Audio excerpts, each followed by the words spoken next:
बिस्मिल्लाहिर्रहमानिर्रहीम, अस्सलाम वालेकुम व्यूअर्स, वेलकम टू सुनो पाकिस्तान। Good morning. उम्मीद है आप बिल्कुल ठीक ठाक होंगे, आपका दिन बहुत अच्छा गुजरने वाला होगा। मैं हूं उज़ैर मलिक और हमेशा की तरह प्रोग्राम में मेरा साथ दे रही हैं। जी बिल्कुल, मैं हूं Maham Zahid and a very happy good morning. दुआ है कि आप हमेशा खुश रहें, हंसते रहें, मुस्कुराते रहें। और हम देख रहे हैं कि लाहौर में जो कल से बारिशों का सिलसिला, मुसलसल बारिशों का सिलसिला जारी है। मौसम खुशगवार हो चुका है, मगर बारिश की वजह से सैलाब मुतासरीन की मुश्किलात में इजाफा हो गया है। बिल्कुल जी, और प्रोग्राम में सबसे पहले मौसम की सूरत हाल पर बात होगी। आज फिर मुल्क भर में मूसलाधार बारिशों की पेशगोई है। सैलाब का अलर्ट भी बरकरार है और इस हवाले से आपको ताज़ा तरीन सूरत हाल से आगाह करेंगे कि सैलाबी रेले कहाँ तबाही मचा रहे हैं और आइंदा दिनों में क्या सूरत हाल इख्तियार करेंगे। इस पर हम अपने नुमाइंदगान से बात करेंगे और गेस्ट भी हमारे साथ मौजूद होंगे। जी बिल्कुल, और इसके साथ साथ हम प्रोग्राम में बच्चों के हवाले से बात करेंगे और उन बच्चों की जो ऑटिज्म है और जिस वजह से वो इसका शिकार हो चुके हैं, उनका मुफ्त इलाज कैसे मुमकिन हो सकता है, और इस पर हमारे ख़ास मेहमान भी मौजूद होंगे। पंजाब में तबाहकुन असरात सामने आना शुरू हो चुके हैं। सैलाब के बाद चेन सप्लाई मुतासर होने से दीगर सूबों में अशिया ज़रूरिया की किल्लत देखने में आ रही है। खाने पीने की चीज़ों में हम देख रहे हैं कि उनकी कीमतें बेतहाशा बढ़ चुकी हैं। इस पर भी डिस्कशन करेंगे और साथ ही बात करेंगे सियासत पर भी कि कालाबाग डैम की तामीर का मामला क्या रुख इख्तियार करेगा, उस पर दो टोक तज्जिया होगा। और इसके साथ साथ टिकटॉकर सना यूसुफ की दोस्त सामिया हिजाब को अगवा करने और जो कत्ल की धमकियां मिली हैं, इस वाक़े पर भी बात करेंगे। ये वाक़या कैसे पेश आया और केस में अब तक क्या पेशरफ्त हुई है, इस पर हम बात करेंगे। टिकटॉकर सामिया हिजाब से भी खुसूसी गुफ्तगू करेंगे अपने प्रोग्राम में और उनसे जानेंगे और ऐसे वाक़यात के पीछे जी नफ्सियात क्या होती है, उसके असरात क्या होते हैं, इस पर भी बात की जाएगी। और इसके साथ साथ हम सोशल मीडिया की बात करेंगे कि इस वक्त कौन सी स्टोरी जो है वो टॉप ट्रेंड पर है, सोशल मीडिया पर छाई हुई है। इन सब पर जी दिलचस्प और हैरत अंगेज खबरें आपके साथ शेयर करेंगे।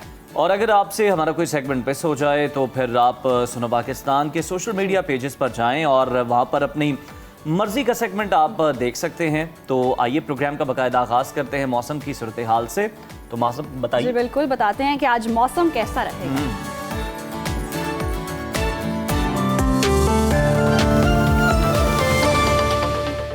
मुल्क के बेशतर इलाकों में शदीद बारिशों का सिलसिला जारी है।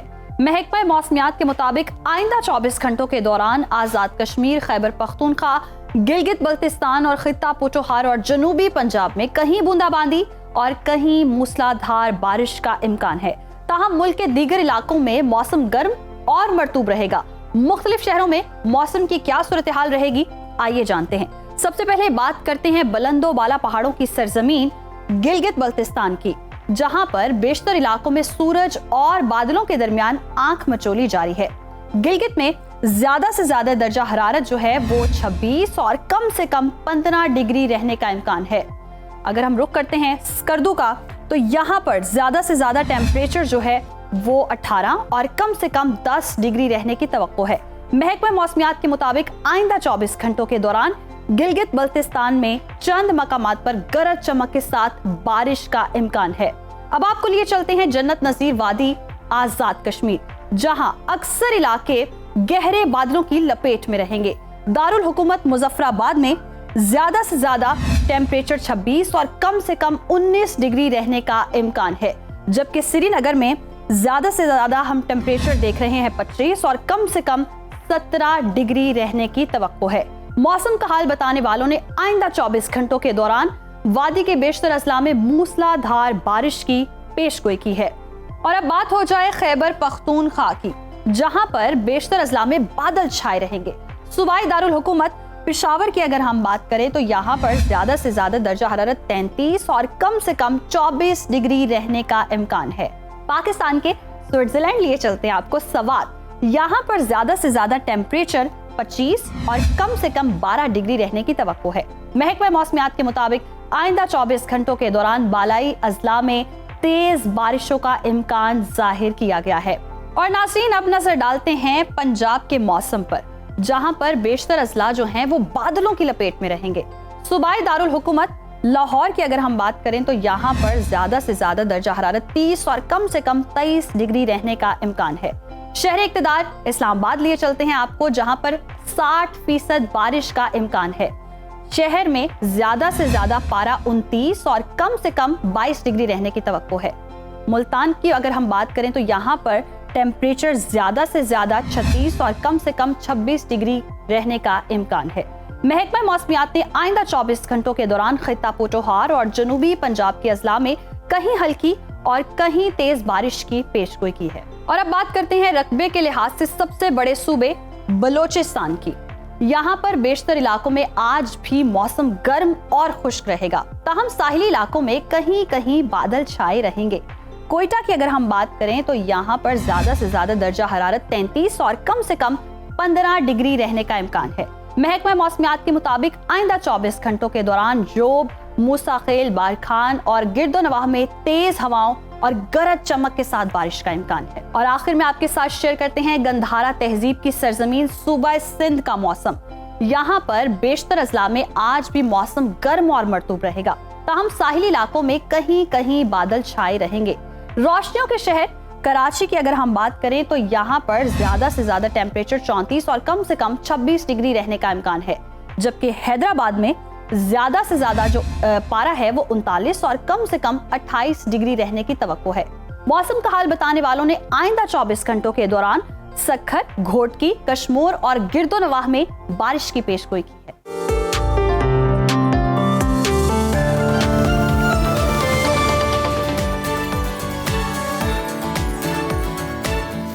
तो जनाब, जहां मुल्क भर में बारिशों का सिलसिला जारी है और आज भी बारिशों के हवाले से पेशगोई की गई है मुल्क भर में, वहीं पर सैलाबी सूरत हाल भी कुछ जगहों पर बरकरार है और हम देख रहे हैं कि कुछ दरियाओं में तुग़यानी है और ऐसे में जो सैलाब मुतासरीन हैं उनकी भी मुश्किलात तब बढ़ गई हैं होने वाली बारिश और के नवा स्पेल जारी है इस वक्त बारिशों का, और हम देख भी रहे हैं कि लाहौर में भी मूसलाधार बारिशें हो रही हैं और दीगर इलाकों में भी बारिशों का सिलसिला जारी है। आने वाले दिनों में मौसम कैसा रहेगा, हमारे साथ हमें अपने प्रोग्राम में ज्वाइन कर चुके हैं डेप्टी डायरेक्टर इरफान विर्क साहब। सर, बहुत शुक्रिया आपके वक्त का।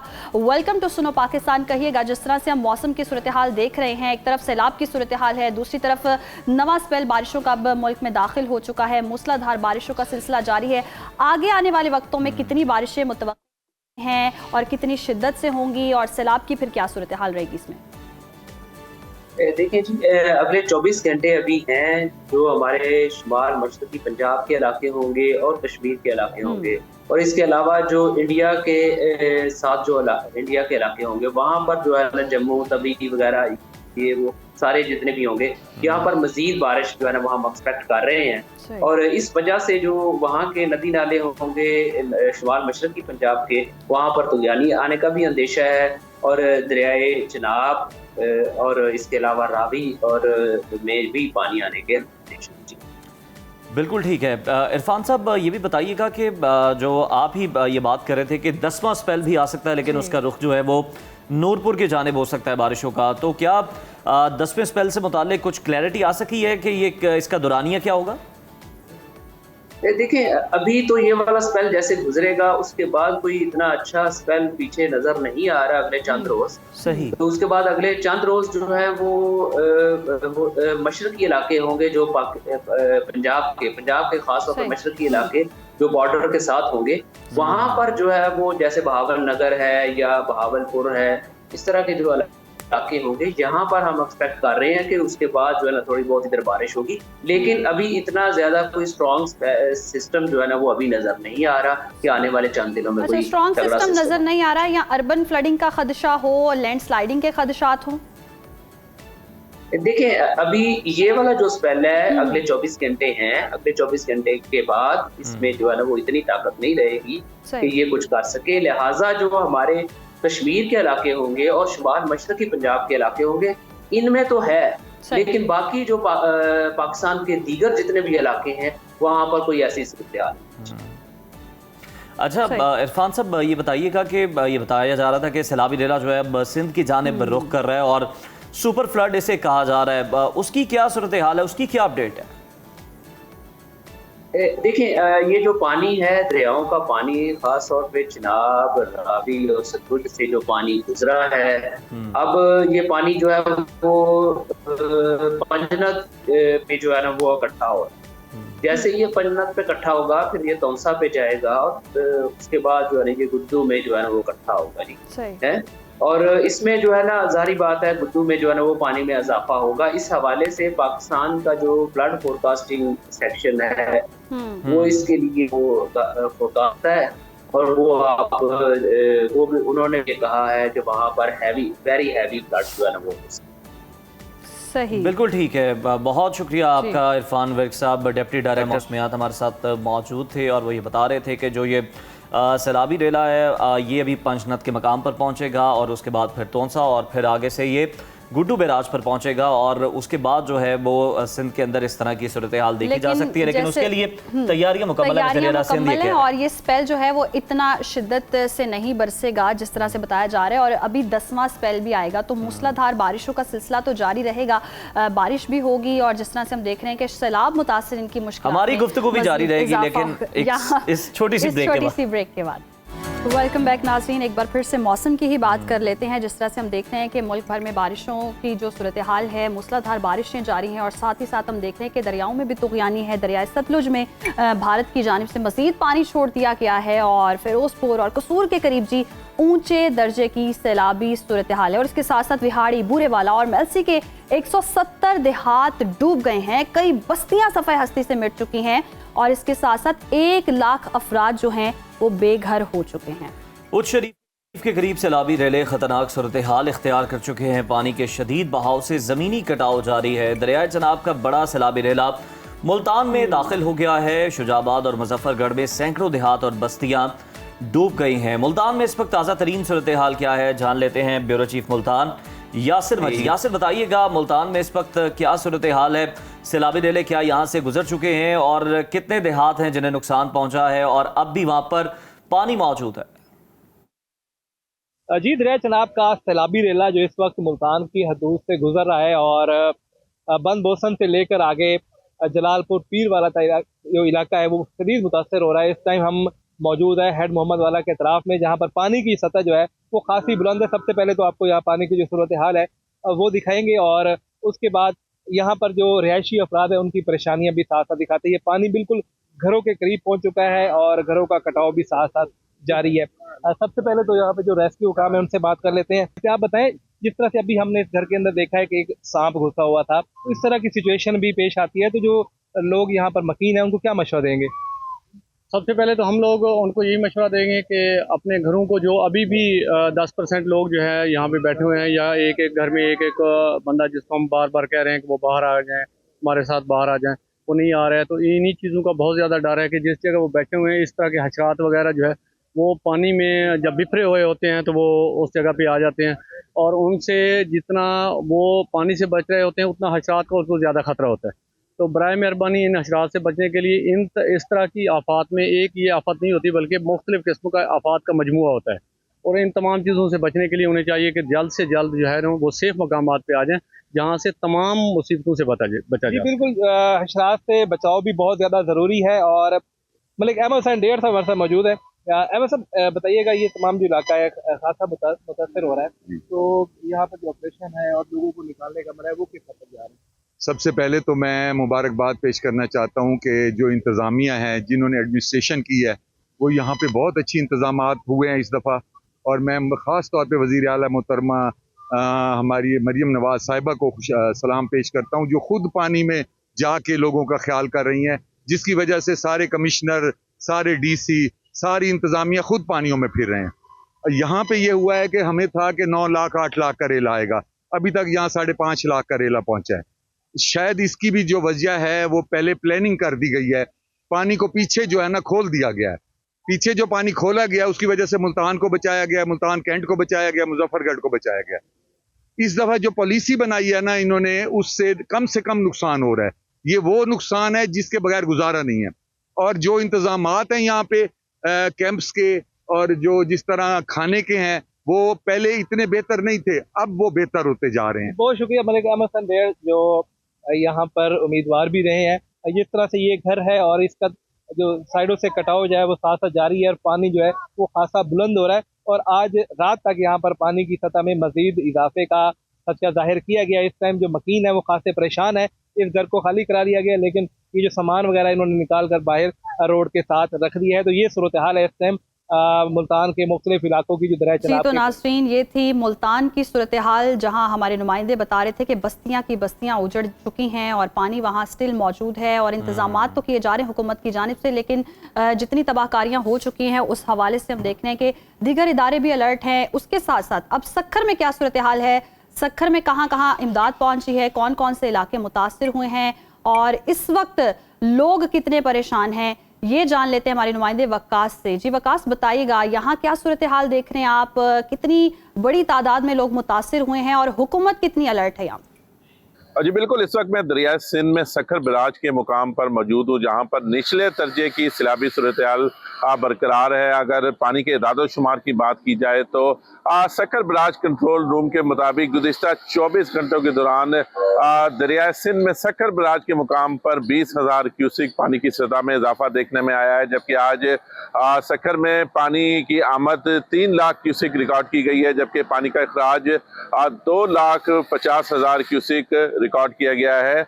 महकमा आबपाशी हुकाम का कहना है कि 4 से 5 सितंबर के दरमियान ऊंचे दर्जे का सैलाबी रेला सक्खर बराज के मुकाम पर पहुंचेगा, जिसके बाद सक्खर बराज में ऊंचे दर्जे की सैलाबी सूरत हाल पैदा हो जाएगी, जिससे निपटने के लिए तमाम तर हिफाजती इक़दाम कर लिए हैं। आपको ये भी बताता चलूँ कि दरिया सिंध से मुतसिल कच्चे के जितने भी इलाके हैं इस वक्त वो ज़ेर आब आ चुके हैं और गुज़िश्ता 2 रोज़ से ज़िला इंतज़ामिया और महकमा आबपाशी की जानिब से कच्चे के इलाका मकीनों को उनके माल मवेशियों समेत रेस्क्यू करने का अमल जारी है। कश्तियों के जरिए उन्हें महफूज मुकामात पे मुंतकिल किया जा रहा है, जबकि ज़िला इंतज़ामिया का कहना है कि इस ऊंचे दर्जे के सैलाबी सूरत हाल से निपटने के लिए 155 फ्लड रिलीफ कैंप्स कायम किए गए हैं, जबकि 50 से ज़ायद मेडिकल कैंप्स कायम किए गए हैं और रेस्क्यू ऑपरेशन के लिए 24 घंटे सक्खर बराज के राइट बैंक और लेफ्ट बैंक पर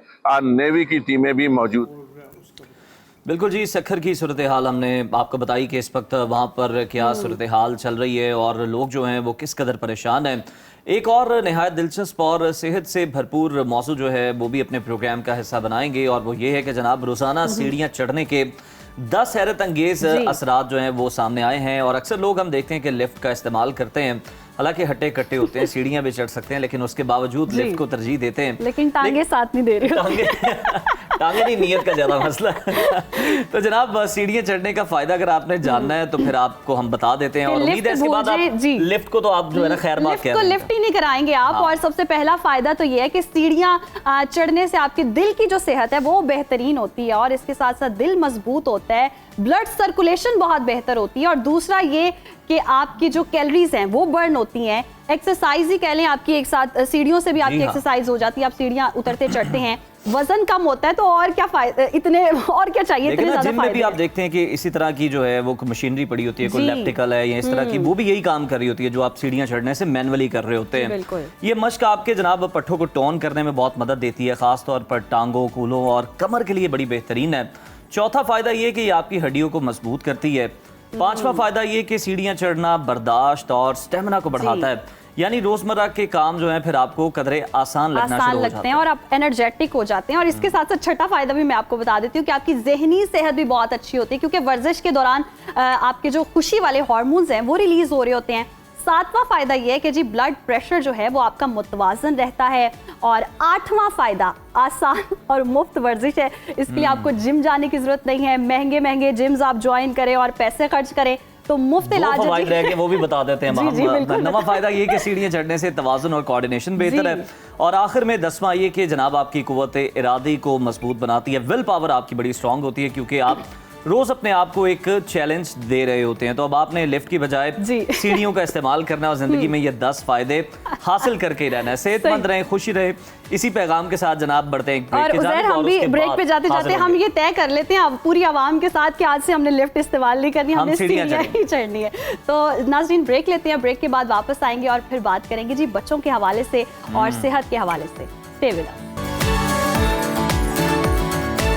welcome back after the break नाज़रीन। और जिस तरह से हमने ब्रेक पर जाने से पहले आपको बताया था कि हम सेहत की बात करेंगे, तो हालिया बरसों में हम देखते हैं दुनिया भर में ऑटिज़म के शिकार बच्चों की तादाद में बेतहाशा इजाफा हुआ है और रिसर्च ये बताती है कि हर 36 बच्चों में एक बच्चा ऑटिज्म से मुतासिर है और ऑटिज्म सोसाइटी ऑफ पाकिस्तान के मुताबिक मुल्क भर में 4 लाख से ज़्यादा बच्चे इस बीमारी का शिकार हैं।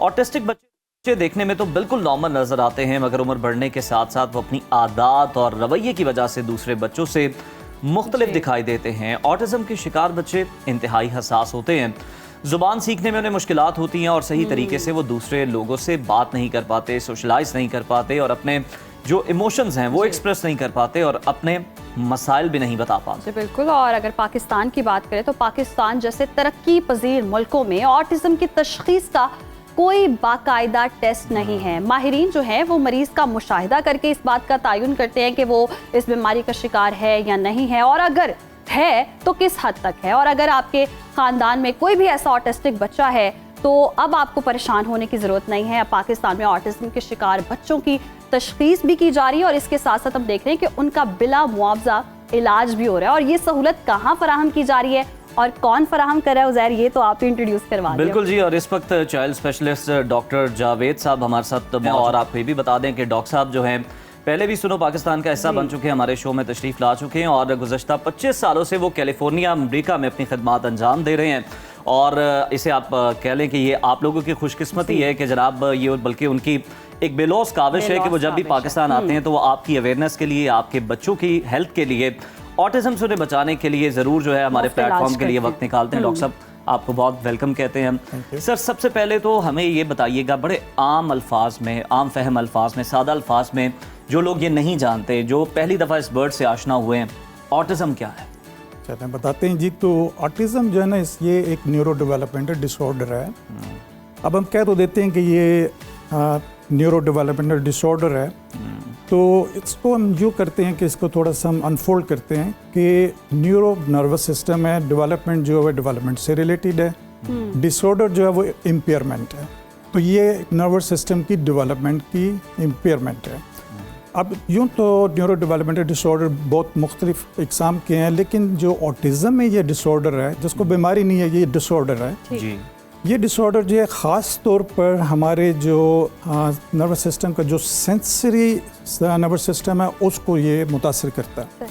अब सेंसरी नर्वस सिस्टम क्या है? ये हमारे जितने भी बाहर से जो हमें पैगामात मिलते हैं उसमें हम जो कोई बात सुनते हैं, जो हम कुछ देख पाते हैं, या इसी तरह टच का है, टेस्ट का है, तो स्मेल का, ये सारे हमारे सेंसरी स्टिमुलाई हैं जो हमारे बाहर से हमारा ब्रेन उनको रिसीव करता है और वहाँ पे इनकी तशरीह होती है, इनकी इंटरप्रिटेशन होती है। तो होता ये कि ऑटिज़म के बच्चों में ये सारे पैगामात जो बाहर से आ रहे हैं ये हमारे ब्रेन तक तो पहुँचते हैं, लेकिन ब्रेन जब इनकी इंटरप्रिटेशन करता है, इनकी तशरीह करता है, तो उसमें जो है असल ख़राबी वहाँ पे होती है। अब समात का ले लें, बच्चा जो है बात सुनी उसने, वो प्रोसेस हुई ठीक और ब्रेन के मखसूस हिस्से में गई, लेकिन वहाँ पे जाके वो बेमानी जो है हो गई, या तो वो शोर है या वो जो है अपने बेमानी के उसके बिल्कुल उसको बच्चे ने कॉम्प्रिहेंड इसलिए नहीं किया कि ब्रेन ने अब उसको जो बात जिस हालत में पहुंचनी चाहिए थी वो तो पहुंची, लेकिन ब्रेन ने उसकी तशरीह नहीं की या ठीक तशरीह नहीं की, वो शोर है या उस बेतरतीबी है उसमें। इसी तरह यूँ कह लें कि अगर हम टच का ले लें कि हम कोई अगर हमें टच करता है तो उसका एहसास अब देखेंगे नॉर्मल बच्चों में जब माँ बच्चे को हग करती है या उसको गोद में बिठाती है तो ये एक बड़ा प्लेजेंट एक्सपीरियंस है बच्चे के लिए, नॉर्मल बच्चे के लिए। लेकिन ऑटिज़म के लिए बच्चे के लिए ये टच जो है ये उसके लिए एक अनप्लेजेंट है। आप बच्चे का हाथ को पकड़ेंगे तो वो अपना हाथ छुड़ाएगा, माँ गोद में बिठाएगी तो वो गोद से भागेगा, इसलिए कि ये ब्रेन उसको बता रहा है कि ये पेनफुल है, वो उसको पेनफुल स्टिमुलाई के तौर पे रिसीव कर रहा है, उसके लिए बड़ा अनप्लेजेंट है। ये बिहेवियर पे भी उसी तरह से इफेक्ट हो रहा है। अच्छा डॉक्टर साहब, इसकी इब्तदाई तौर पर क्या अलामात होती हैं, कैसे पता चल सकता है पेरेंट्स को कि बच्चा शिकार है और किस उम्र से हमें वाज़ेह होने लगता है? अच्छा, इसकी अलामत जो है ना, इससे अगर थोड़ा सा पहले हम बता दें कि इसकी वजूहात पेरेंट्स जानना चाहते हैं कि ये क्या किस वजह से ऑटिज़म हो जाता है। तो जैसे बताया कि ये डेवलपमेंटल डिसऑर्डर है, तो उसमें क्या होता है कि ये डेवलपमेंट ब्रेन की आप ये याद रखें कि बच्चा जब अभी प्रेगनेंसी के दौरान ही शुरू के 3 महीनों 4 महीनों के प्रेगनेंसी में ही ब्रेन की डेवलपमेंट शुरू हो जाती है। Excuse me. अब अगर उस दौरान में कोई ऐसा इंसिडेंट हो गया, मदर को कोई ऐसी इन्फेक्शन हो गई, किसी खास इन्फेक्शन की वजह से बहुत दिन हाई फीवर रहा है, तो उसका वो चांसेस बढ़ जाएंगे। या अगर कोई ऐसे इन्वायरमेंटल फैक्टर्स हैं, जैसे कुछ फर्टिलाइजर्स हैं या स्प्रेज हम करते हैं अपने प्लांट्स को, उसका मदर को एक्सपोजर हो गया। कुछ मेडिकेशंस हैं ऐसी, जैसे एपिलेप्सी की कुछ मेडिकेशंस हैं, अगर मदर वो ले रही हैं प्रेगनेंसी में, तो उनसे रिस्क बढ़ जाता है। तो कुछ और भी बड़ी वजूहात हैं, जिसमें जेनेटिक म्यूटेशन जो है वो एक बड़ा फैक्टर है। अगर दोनों पेरेंट्स की एज बहुत एडवांस्ड है जैसे अगर पेरेंट्स दोनों जो हैं वो 40 के करीब हैं, तो उनका भी वो रिस्क फैक्टर बढ़ जाता है।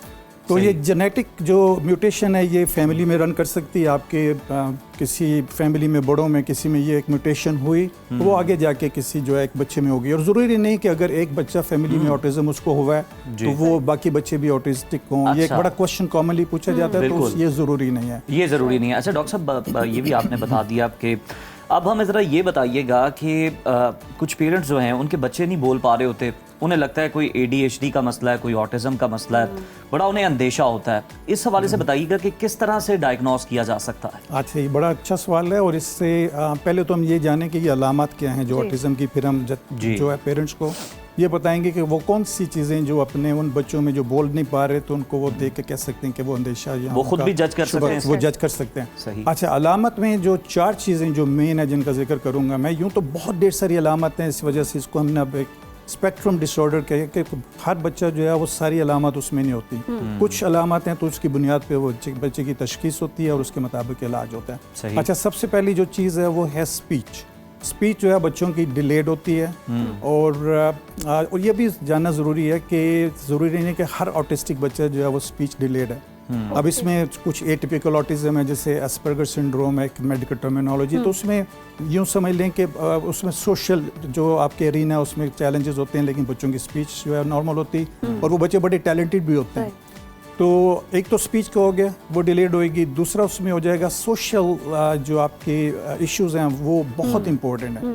अब सोशलाइजेशन में ये बच्चे सोशल नहीं होते, ये दूसरों से खेलते नहीं है, अपने सेल्फ एंगेज्ड होते हैं, अपनी दुनिया में होते हैं। ये क्या रहता दुनिया में रहते हैं, दूसरे बच्चों के साथ भी नहीं खेलते, दूसरे बच्चों के साथ नहीं खेलते हैं, अपने बहन भाइयों से नहीं खेलते, अपने पेरेंट्स के साथ जो है उनके साथ भी ये मिंगल नहीं करते, और ये अपनी ही दुनिया में रहते हैं। तो इसके हवाले से ये कि ये बच्चे जब ग्रो करते हैं, बड़े हो जाते हैं, तो वहाँ पे भी इनके चैलेंजेस, स्कूल में ये होगा कि वो आइसोलेटेड होते हैं, बाकी बच्चों के साथ खेल नहीं पाते। तो इस तरह से वो पेरेंट्स को जो है, जो बच्चे शुरू के सालों में अगर डायग्नोज नहीं होते, तो स्कूल में उनके एकेडमिक चैलेंजेस के साथ साथ वो सोशल इश्यूज जो हैं वो भी सरफेस पे आते हैं। उसके बाद तीसरी चीज़ जो है वो ये है कि आपका सेंसरी ओवर स्टिमुलेशन है। और सेंसरी ओवर स्टिमुलेशन भी ये है कि जो चीज़ हमें नॉर्मल बच्चों को नॉर्मल सुनाई दे रही है, नॉर्मल दिखाई दे रही है, ये बच्चे जो हैं उनके बहुत ओवरली सेंसिटिव होते हैं। जैसे एक नॉर्मल शोर, उसको ये इतना उनको बॉदर करता है कि वो कानों पे हाथ रख लेंगे। एक लाइट जो है वो नॉर्मल दिखाई दे रही है, लेकिन वो लाइट उनको या तो बॉदर करेगी, या इसके ऑपोजिट भी हो सकता है कि बहुत ज़्यादा लाइट है जो मुझे बॉदर कर रही है, नॉर्मल बच्चों को बॉदर करेगी, इनको बॉदर नहीं करेगी। कोई भी एक्टिविटी जो डिस्टर्ब कर सकती है, ऑब्सेशन हो सकता है, लाइट से, फैन से, किसी भी चीज़ से। तो ये ओवर सेंसिटिव होते हैं। अब जो फोर्थ है वो ये है कि आपकी स्टीरियोटिपिक रिपीटेटिव बिहेवियर होते हैं, कि आप किसी एक एक्टिविटी से या एक ऑब्जेक्ट के साथ आप ऑब्सेस्ड हो जाते हैं। आप वो उस एक्टिविटी में, उस ऑब्जेक्ट के साथ, वो एक टॉय हो सकता है, आप घंटों खेलते रहते हैं। आपको कोई परवाह नहीं है कि बाकी घर के अफराद कहाँ पे, आप उसी में मगन रहते हैं। अपनी वो एक छोटा टॉय है तो उस टॉय के साथ घंटों खेलते रहेंगे। फिर रिपीटेटिव बिहेवियर्स में आपके कुछ और चीज़ें भी आ जाती हैं, जैसे कि ये बच्चे हैंड फ्लैपिंग करते हैं, तो ये भी एक स्टीरियोटिपिक बिहेवियर है। फिर इसके अलावा स्पिनिंग, ये लोग बच्चे जो हैं ये स्पिन करते हैं, टिप-टॉप वॉकिंग करते हैं, बिल्कुल ये वो भी है। और साथ में जंपिंग, जो कि एक नॉर्मल प्ले है बच्चों का, तो जब ये जंपिंग करते हैं तो वो एक ऑन गोइंग और नॉन स्टॉप जंपिंग होती है। तो पेरेंट्स को भी लगता है कि ये जो है ना, ये कुछ ठीक नहीं है, ये एक नॉर्मल नहीं लग रहा बिहेवियर। तो ये इसी तरह के जो रिपीटेटिव मूवमेंट्स इनकी होती है। डॉक्टर साहब, ऐसे भी होता है, जैसे आपने कुछ इक्विपमेंट्स बताए हैं, टॉयज बताए, इसके साथ कुछ होता है कि आप कि घर में कोई ऐसा एक फेवरेट इंसान होता है, उसके साथ ही चिपके रहना, या माँ के साथ बहुत ज़्यादा ओवर ऑब्सेशन होती है ऐसे बच्चों की, ऐसे भी कोई अलामत होती जी इसके एक्चुअली इनके ज़्यादा होती हैं जो कि नॉन लिविंग ऑब्जेक्ट्स हैं, या फिर टीवी के साथ जो है ना ये हो जाते हैं, उसके कोई एक दो खास कार्टून्स हैं उनके साथ ये स्टिक कर जाते हैं, उसके साथ अच्छा डॉक्टर साहब, ये तो आपने बड़े बेहतरीन अंदाज में समझा दिया पेरेंट्स को जिन्हें नहीं पता कि वो किस तरह से ये जज कर सकते हैं, डायग्नोस कर सकते हैं खुद भी अपने बच्चों के अंदर। सर हम आपसे अब ये जानना चाहेंगे कि इसका बेहतरीन इलाज का तरीका क्या है, क्योंकि बहुत सारे सेंटर्स जो हैं वो खुले हुए हैं और हम देख रहे हैं कि आपका बड़ा अच्छा आप मुफ्त इलाज जो है वो प्रोवाइड कर रहे हैं लोगों को, जो कि बड़ा लायक तहसीन है। तो सर इस हवाले से ज़रा हमें बताइए। इलाज का भी बताते हैं और इसके साथ अगर वो हम उन पेरेंट्स को भी गाइड कर ले थोड़ा सा कि जिनके बच्चे जो हैं वो डिलेड स्पीच है लेकिन वो ऑटिस्टिक नहीं है, सही, उसमें उन पेरेंट्स के लिए मैं यूं कहूँगा कि जो स्पीच है उसके दो हिस्से हैं। एक स्पीच का हिस्सा है जिसे हम रिसेप्टिव स्पीच कहते हैं, एक एक्सप्रेसिव है। रिसेप्टिव है कि आप जो सुन रहे हैं उसको आप अंडरस्टैंड कर रहे हैं, एक्सप्रेसिव है कि आप सुनने के बाद आप उसको रिप्रोड्यूस कर रहे हैं, आप बोल रहे हैं। ये बच्चे जो बोल नहीं पा रहे और ऑटिस्टिक नहीं है, वो बच्चे हर चीज़ को समझते हैं। और सोशल एरिना में अगर हम बात करें तो 2 महीने का बच्चा जब पेरेंट उसकी तरफ देख के स्माइल करेगा तो वो स्माइल बैक करेगा। 4 महीने के बच्चे के साथ मदर खेलती हैं तो वो गिगल करेगा, कैका लगाएगा, स्माइल करेगा। उसके बाद अगर 8-9 महीने में वो बच्चा जो है वो आपके पिकाबू खेल रहे हैं, खेल रहे हैं तो वो उसको रिस्पॉन्ड करेगा। इसी तरह वो फिर आगे जो है वो बच्चा जो है वो अपनी चीज़ें वक्त पे सीख रहा है। डॉक्टर साहब बहुत माजरत, टाइम की भी किल्लत है, क्विकली ये बता दें कि इलाज कहाँ हो रहा है और इलाज इसका जो है वो यूं है कि इसका इलाज ओवरनाइट नहीं है। ठीक है, इलाज के लिए हमें यूं समझ लें कि जो स्किल्स उनके पास नहीं है, वो स्पीच अगर कम्युनिकेशन स्किल्स क्या है तो हम उनको बोलना सिखाते हैं। सोशल स्किल्स में उनका मसला है तो हम उनको सोशल स्किल्स सिखाते हैं। फिर उनको हम ऐसी स्किल्स सिखाते हैं जो आने वाले टाइम में उनको ऑटोनॉमी, उनको इंडिपेंडेंस देती है ताकि वो आने वाले वक्त में इंडिपेंडेंट लाइफ गुजार सकें। तो इसके लिए ABA थेरेपी करते हैं हम, जिसमें जो है कि कोई टास्क जो है वो कॉम्प्लेक्स टास्क उसको छोटे हिस्सों में बांट के छोटे छोटे पीसेस में बेबी स्टेप्स लेके हम उनको सिखाते हैं। स्पीच का है कि वो 1 वर्ड से 2 वर्ड, 2 से 4, तो इस तरह से हम स्पीच सिखाते हैं उनको। और ये बड़ी इंटेंस थेरेपीज हैं और इसके लिए हम पेरेंट्स को गाइड करते हैं कि आप एक दफ़ा से। और डॉक्टर साहब हमें बस लास्टली ये भी बता दीजिएगा कि जो लोग आना चाहते हैं मुफ्त इलाज के लिए या आप लोगों से रब्ता करना चाहते हैं तो कहाँ पर आपका ये सेंटर मौजूद है? जी ये सेंटर हमारा जो है अल मुस्तफ़ा मेडिकल सेंटर है, फेज़ 4 DHA लाहौर में। और वहाँ पे हमारी पूरी टीम मौजूद है जिसमें हमारे साइकोलॉजिस्ट हैं, स्पीच थेरेपिस्ट हैं और हमारी जो फिज़िकल थेरेपिस्ट भी मौजूद हैं। मैं खुद भी उस क्लिनिक में मौजूद हूँ अगले कुछ हफ्तों के लिए। तो उसके अलावा अगर मैं यहाँ से वापस भी चला जाता हूँ तो वर्चुअली मैं अपने राब्ते में रहता हूँ टीम के साथ। तो ये आप फ्री इलाज है, बिला मुआवजा इलाज है। बहुत ज़बरदस्त डॉक्टर साहब, यकीनन जितने भी जो पेरेंट्स हैं जो परेशान हैं अपने बच्चों को लेकर, और खुदा ना खास्ता अगर आपके बच्चों को ऐसी कोई अलामात जाहिर हो रही हैं तो डॉक्टर साहब डॉक्टर साहब ने मुफ्त इलाज की जगह भी बता दी, आप जाएं और अपने बच्चों का ज़रूर इलाज करवाएं और परेशान होने की ज़रूरत नहीं है। जैसे कि डॉक्टर साहब ने भी कहा कि ओवरनाइट नहीं होता और कुछ लोगों को ऐसे लगता है कि अंदेशा है लेकिन होता नहीं है। तो ये सारी चीजें जो है बीमारी नहीं है, डिसऑर्डर है जिसको बिल्कुल ट्रीट किया जा सकता है। बहुत शुक्रिया डॉक्टर साहब आपकी आमद का। और प्रोग्राम में अब वक्त हो गया एक ब्रेक का। ब्रेक के बाद दोबारा आपकी खिदमत में हाजिर होंगे। देखते रहिए सुनो पाकिस्तान। वेलकम बैक नाज़रीन। प्रोग्राम में अब बात कर लेते हैं एक ऐसी काबिल खातून की। वैसे तो खवातीन किसी मैदान में पीछे नहीं है, चाहे फैशन डिज़ाइनिंग हो, पायलट हों या इंजीनियर हों, डॉक्टर हों, हर मैदान में जी, हर शोबे में जी खवातीन ने अपना लोहा मनवाया है। और डिज़ाइनिंग में ख़ास तौर पर इंटीरियर डिज़ाइन अगर करना हो तो ये बहुत ही वैसे मज़ेदार काम भी है और मुझे वैसे थोड़ा सा इंटरेस्ट तो था, लेकिन अच्छा खाली डिज़ाइन करने की हद तक नहीं है, मतलब आप बाकायदा जो कारीगर हैं उनके साथ मिलकर जो है वो चीज़ें बना भी रही हैं लकड़ी की। तो निदा एजाज हैं जो कि अपना बड़ा ज़बरदस्त लकड़ी का कारखाना है वो एक चला रही हैं, और रुबीना यूसुफ जो है उनके पास गई और उन्होंने उनसे बातचीत की है, जानने की कोशिश की है कि कौन कौन से टास्क जो हैं वो परफॉर्म कर रही हैं और किस तरह से वो डिज़ाइनिंग से लेकर ख़ुद जो है वो चीज़ों को शेप देने तक जो है वो काम कर रही होती हैं लोगों के साथ मिलकर, अपनी लेबर के साथ मिलकर। तो आइए ये रिपोर्ट देखते हैं रुबीना यूसुफ की।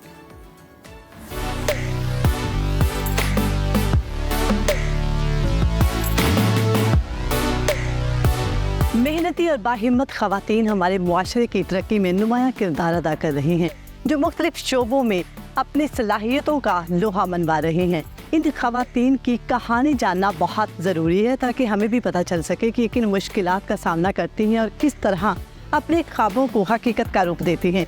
तो आज एक ऐसी ही खातून से मुलाकात करते हैं जो न सिर्फ प्रोफेशनल डिग्री होल्डर हैं बल्कि फर्नीचर डिज़ाइनर हैं, इंटीरियर कंसल्टेंट हैं और क्लाइंट की रिक्वायरमेंट के मुताबिक फर्नीचर बनाती हैं। तो आइए उनसे मुलाकात करते हैं।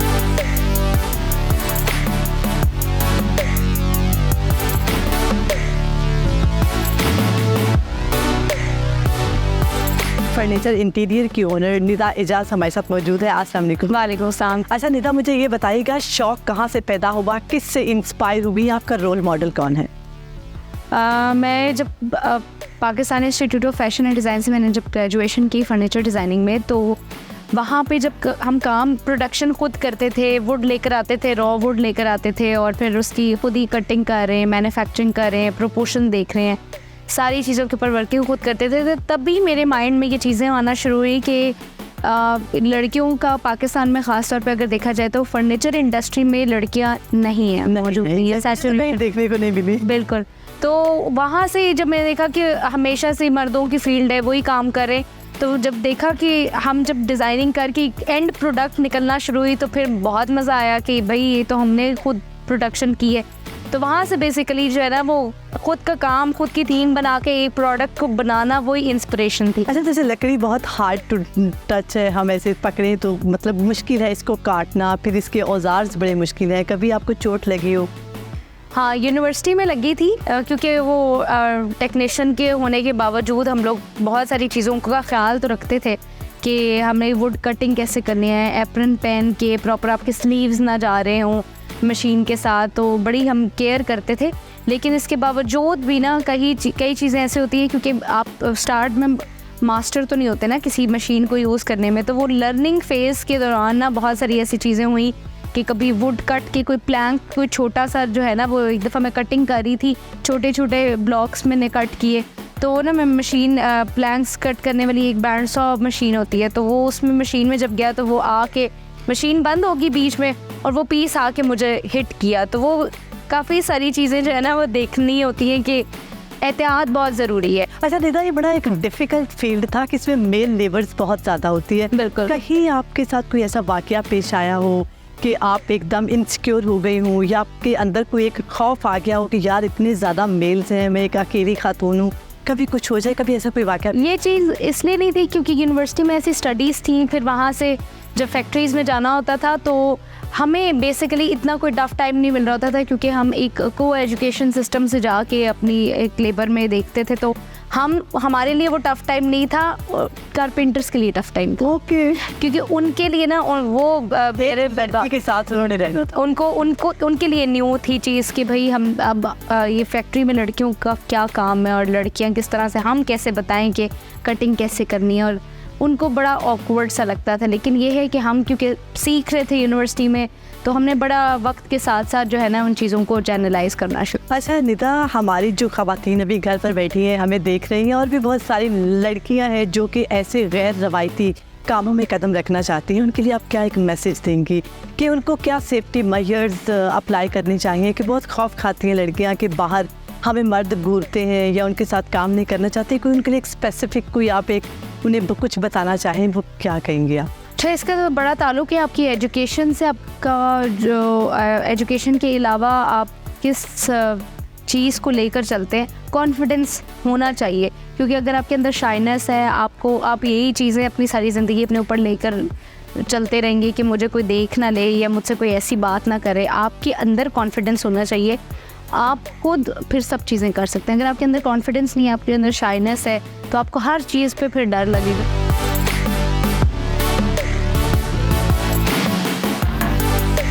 अच्छा निदा, बताइएगा यहाँ पर क्या चीज़ें मैन्युफैक्चर हो रही हैं? यहाँ पर डिफरेंट क्लाइंट के ऑर्डर्स के ऊपर वर्किंग हो रही है। लेबर से जब हमारे वुडन प्लैंक्स कट जाते हैं तो फिर हमारे बाहर वाले सेक्शन में जाते हैं जहाँ पे हमारे मशीन्स लगी हुई हैं, वहाँ पे वुड कटिंग होती है। वुड कटिंग होने के बाद यहाँ पे सारे आर्टिकल्स आते हैं और फिर उसकी असेंबलिंग, और जो कारपेंटर्स हैं वो इस सेक्शन के अंदर काम करके प्रोडक्ट को एक शक्ल देते हैं। अच्छा, यहाँ पर हमें कुछ टेम्पलेट्स और ये स्ट्रक्चर्स नज़र आ रहे हैं, क्या ये यूजलेस है? नहीं, ये टेम्पलेट्स हम बेसिकली रखते हैं कि एक प्रोडक्ट अगर हमारे पास रनिंग में होगी किसी ऑर्डर की, तो हम उसके टेम्पलेट्स बना के रख लेते हैं, क्योंकि उसकी हमें बार बार वर्किंग नहीं करनी पड़ती। हमारे जितने भी ऑर्डर्स होते हैं उसके टेम्पलेट्स पहले बनते हैं, और वो फिर नेक्स्ट ऑर्डर में अगर वो प्रोडक्ट लगी हो तो हम उन्हीं टेम्पलेट्स को यूज़ करके अपनी प्रोडक्ट बनाते हैं। उससे टाइम भी सेव हो जाता है और हमारे फोरमैन को, कारपेंटर्स को भी पता होता है कि ये उनके हाथ से निकाली हुई प्रोडक्ट है।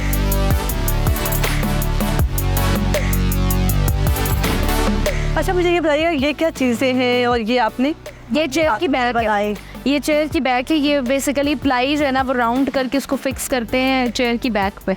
अच्छा, कभी कोई एक ऐसी चीज़ जो आपने बनाई हो और आप बहुत सेटिस्फाइड हूँ कि यार ये बहुत ही एक अच्छा मैंने फर्नीचर तैयार किया है? अगर मैं आपको कहूँ तो बहुत सारे आर्टिकल्स रेगुलर बेसिस पे आर्टिकल्स वो निकल रहे होते हैं जो सारे ऑलमोस्ट पसंद आ रहे होते हैं, क्योंकि एक चीज़ को जब डिज़ाइनिंग के हवाले से देखा जाए तो एक एक चीज़ की प्रोपोर्शंस को, उसकी फिनिश, उसकी फैब्रिक को मद्देनज़र रख के और थीम के अकॉर्डिंग बनाया जाता है। तो हर आर्टिकल इतना आउट क्लास होता है और बड़ा मज़ेदार होता है कि वो हर चीज़ पे ना नज़र ठहरती है।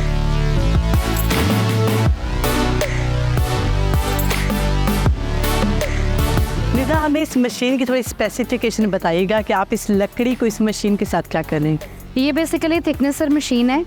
वुड की थिकनेस को मेंटेन करते हैं हम, कि अगर जितनी हमें थिकनेस रिक्वायर्ड होती है तो हम इस मशीन के अकॉर्डिंग ही उसकी थिकनेस को मेंटेन करते हैं, या इसका गेज सेट करके।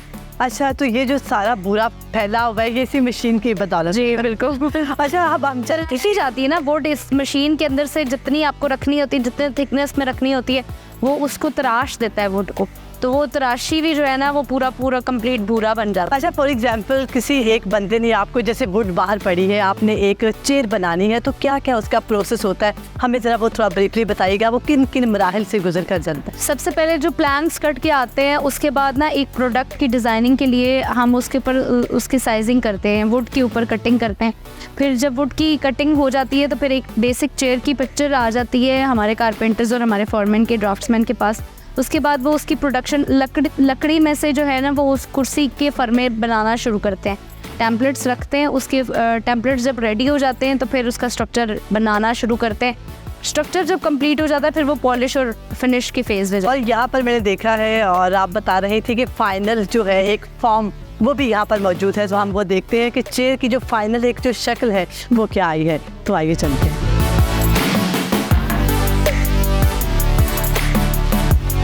अच्छा, सबसे पहले आपके पास लकड़ी आई, लकड़ी को आपने उसको छांटा और फिर उसके बाद एक टेम्पलेट बनाया है और ये हमारे पास शक्ल आ गई है।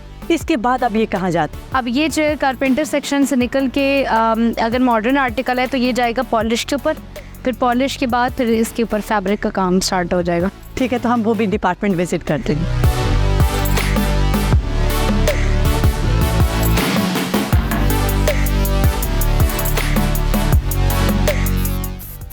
अच्छा, बस रोकना नहीं है, ऐसे प्रेशर देकर कि जो लड़कियां हैं वो हर काम कर सकती हैं। बिल्कुल। निदा, बहुत शुक्रिया आज आपने हमें अपना वक्त दिया। और जैसा कि आपने देखा है कि मेहनत, लगन और जज्बे के साथ आप किसी भी मैदान में कामयाबी हासिल कर सकते हैं।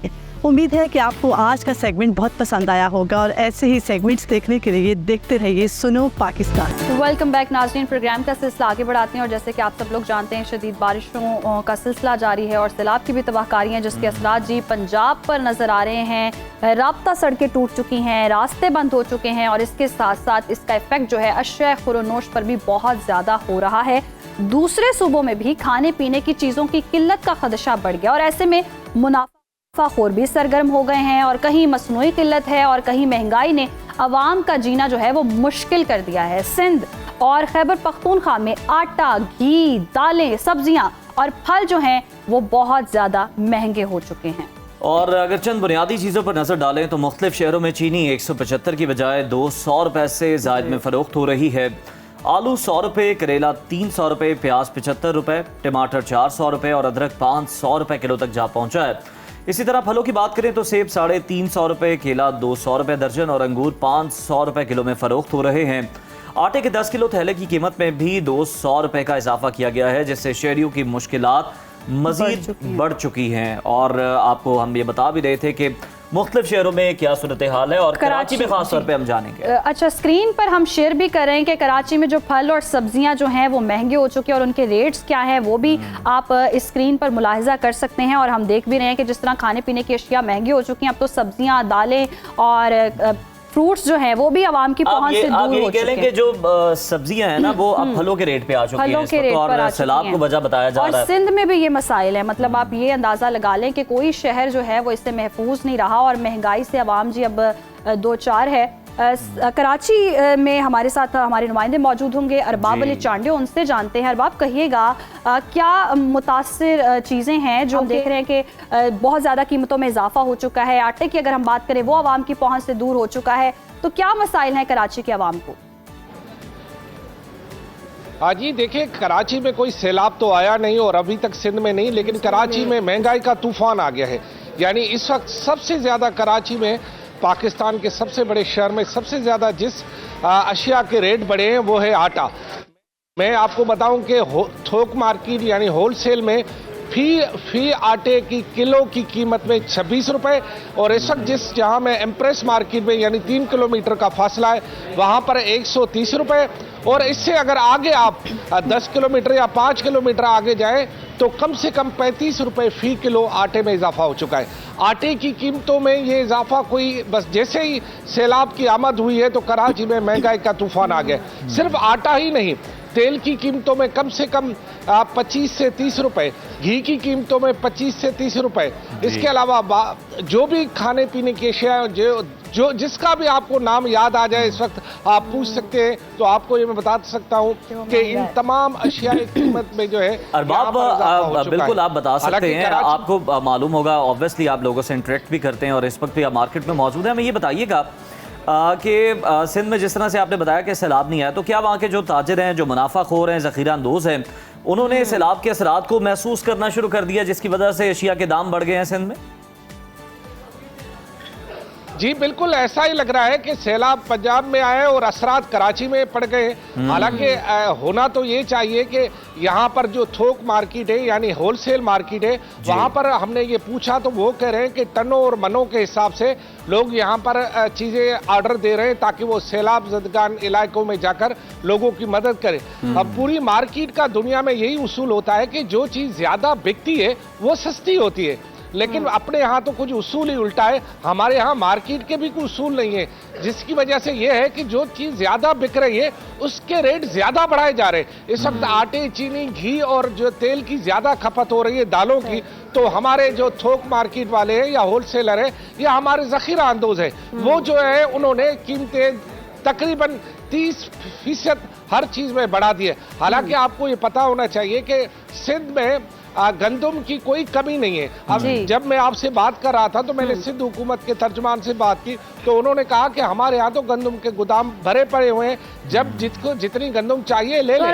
गंदम के गोदाम भरे पड़े हैं, जब जिसको चाहिए ले ले। तो जिस तरह की सूरत हाल है, इस तरह इस सिचुएशन में तो लोगों के लिए आसानी की जाती है और ज़ख़ीरा अंदोज़ी हो रही है, आवाम के लिए मुश्किलात बढ़ गई हैं, तो कराची वाले खाएंगे क्या फिर?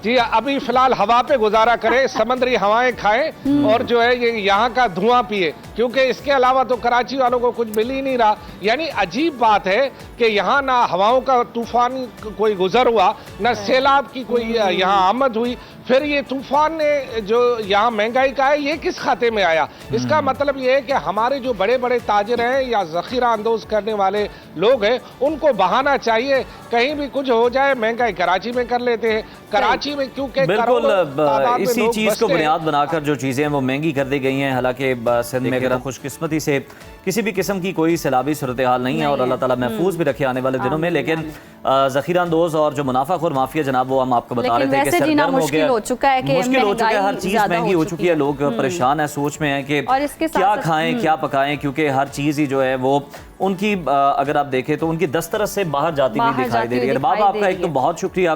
दूसरी जानब नाज़रीन आप देख रहे हैं कि जिस तरह मुल्क भर में सैलाबी सूरत हाल है और हम इस हवाले से अपने प्रोग्राम में, अपने चैनल पे, अपने हर प्लेटफॉर्म पे जनाब हम सैलाब मुतासरीन की आवाज़ बन भी रहे हैं और उनकी जो मसाइल हैं, उनकी जितनी भी परेशानी है, उनको हाईलाइट भी कर रहे हैं, हगामे बाला तक पहुंचाने की कोशिश भी कर रहे हैं। और ये जनाब एक और काविश की जा रही है सुनो न्यूज़ की तरफ बिल्कुल से जी, कि आपकी आवाज़ बना हुआ है हाँ जी, सुनो न्यूज़ आपकी आवाज़ बना हुआ है। स्क्रीन पर आप नंबर भी मुलाहिजा कर रहे होंगे।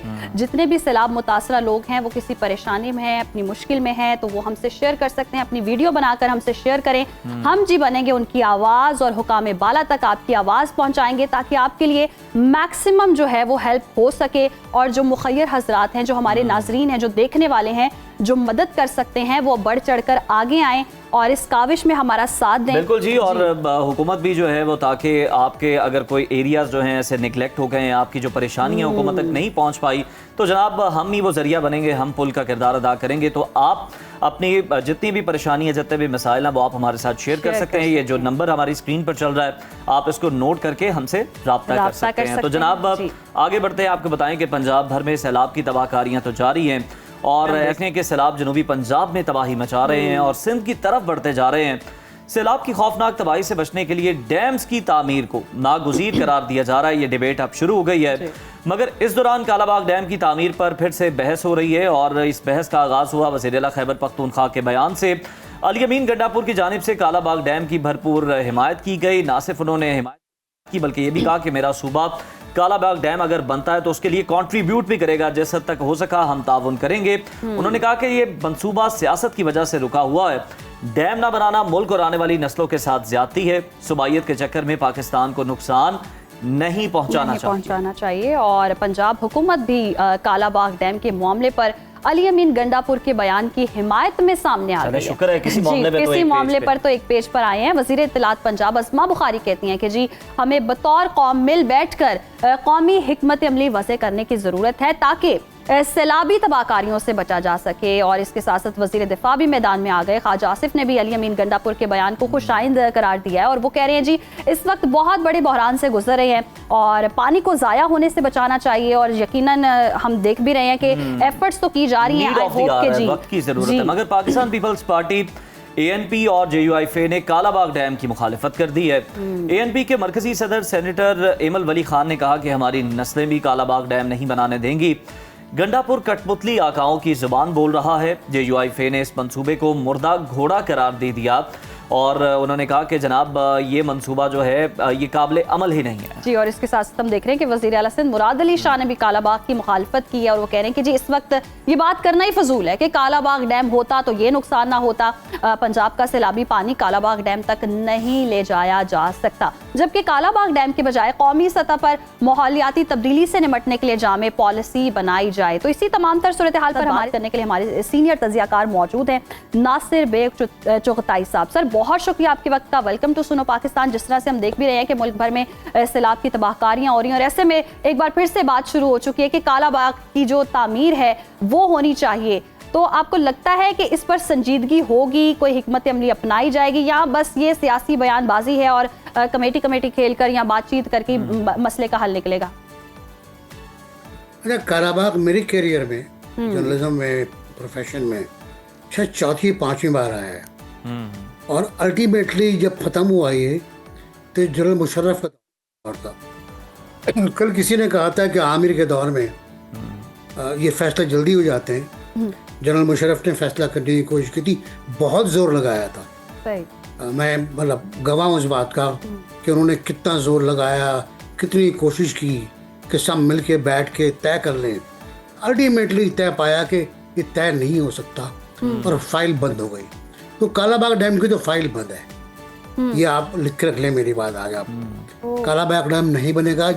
मुंडा के इलाके में पुरानी कोई शोरी थी जी, वो नहीं बनेगा। कई शहरों को खतरा है वहाँ कहते हैं, मुझे नहीं पता।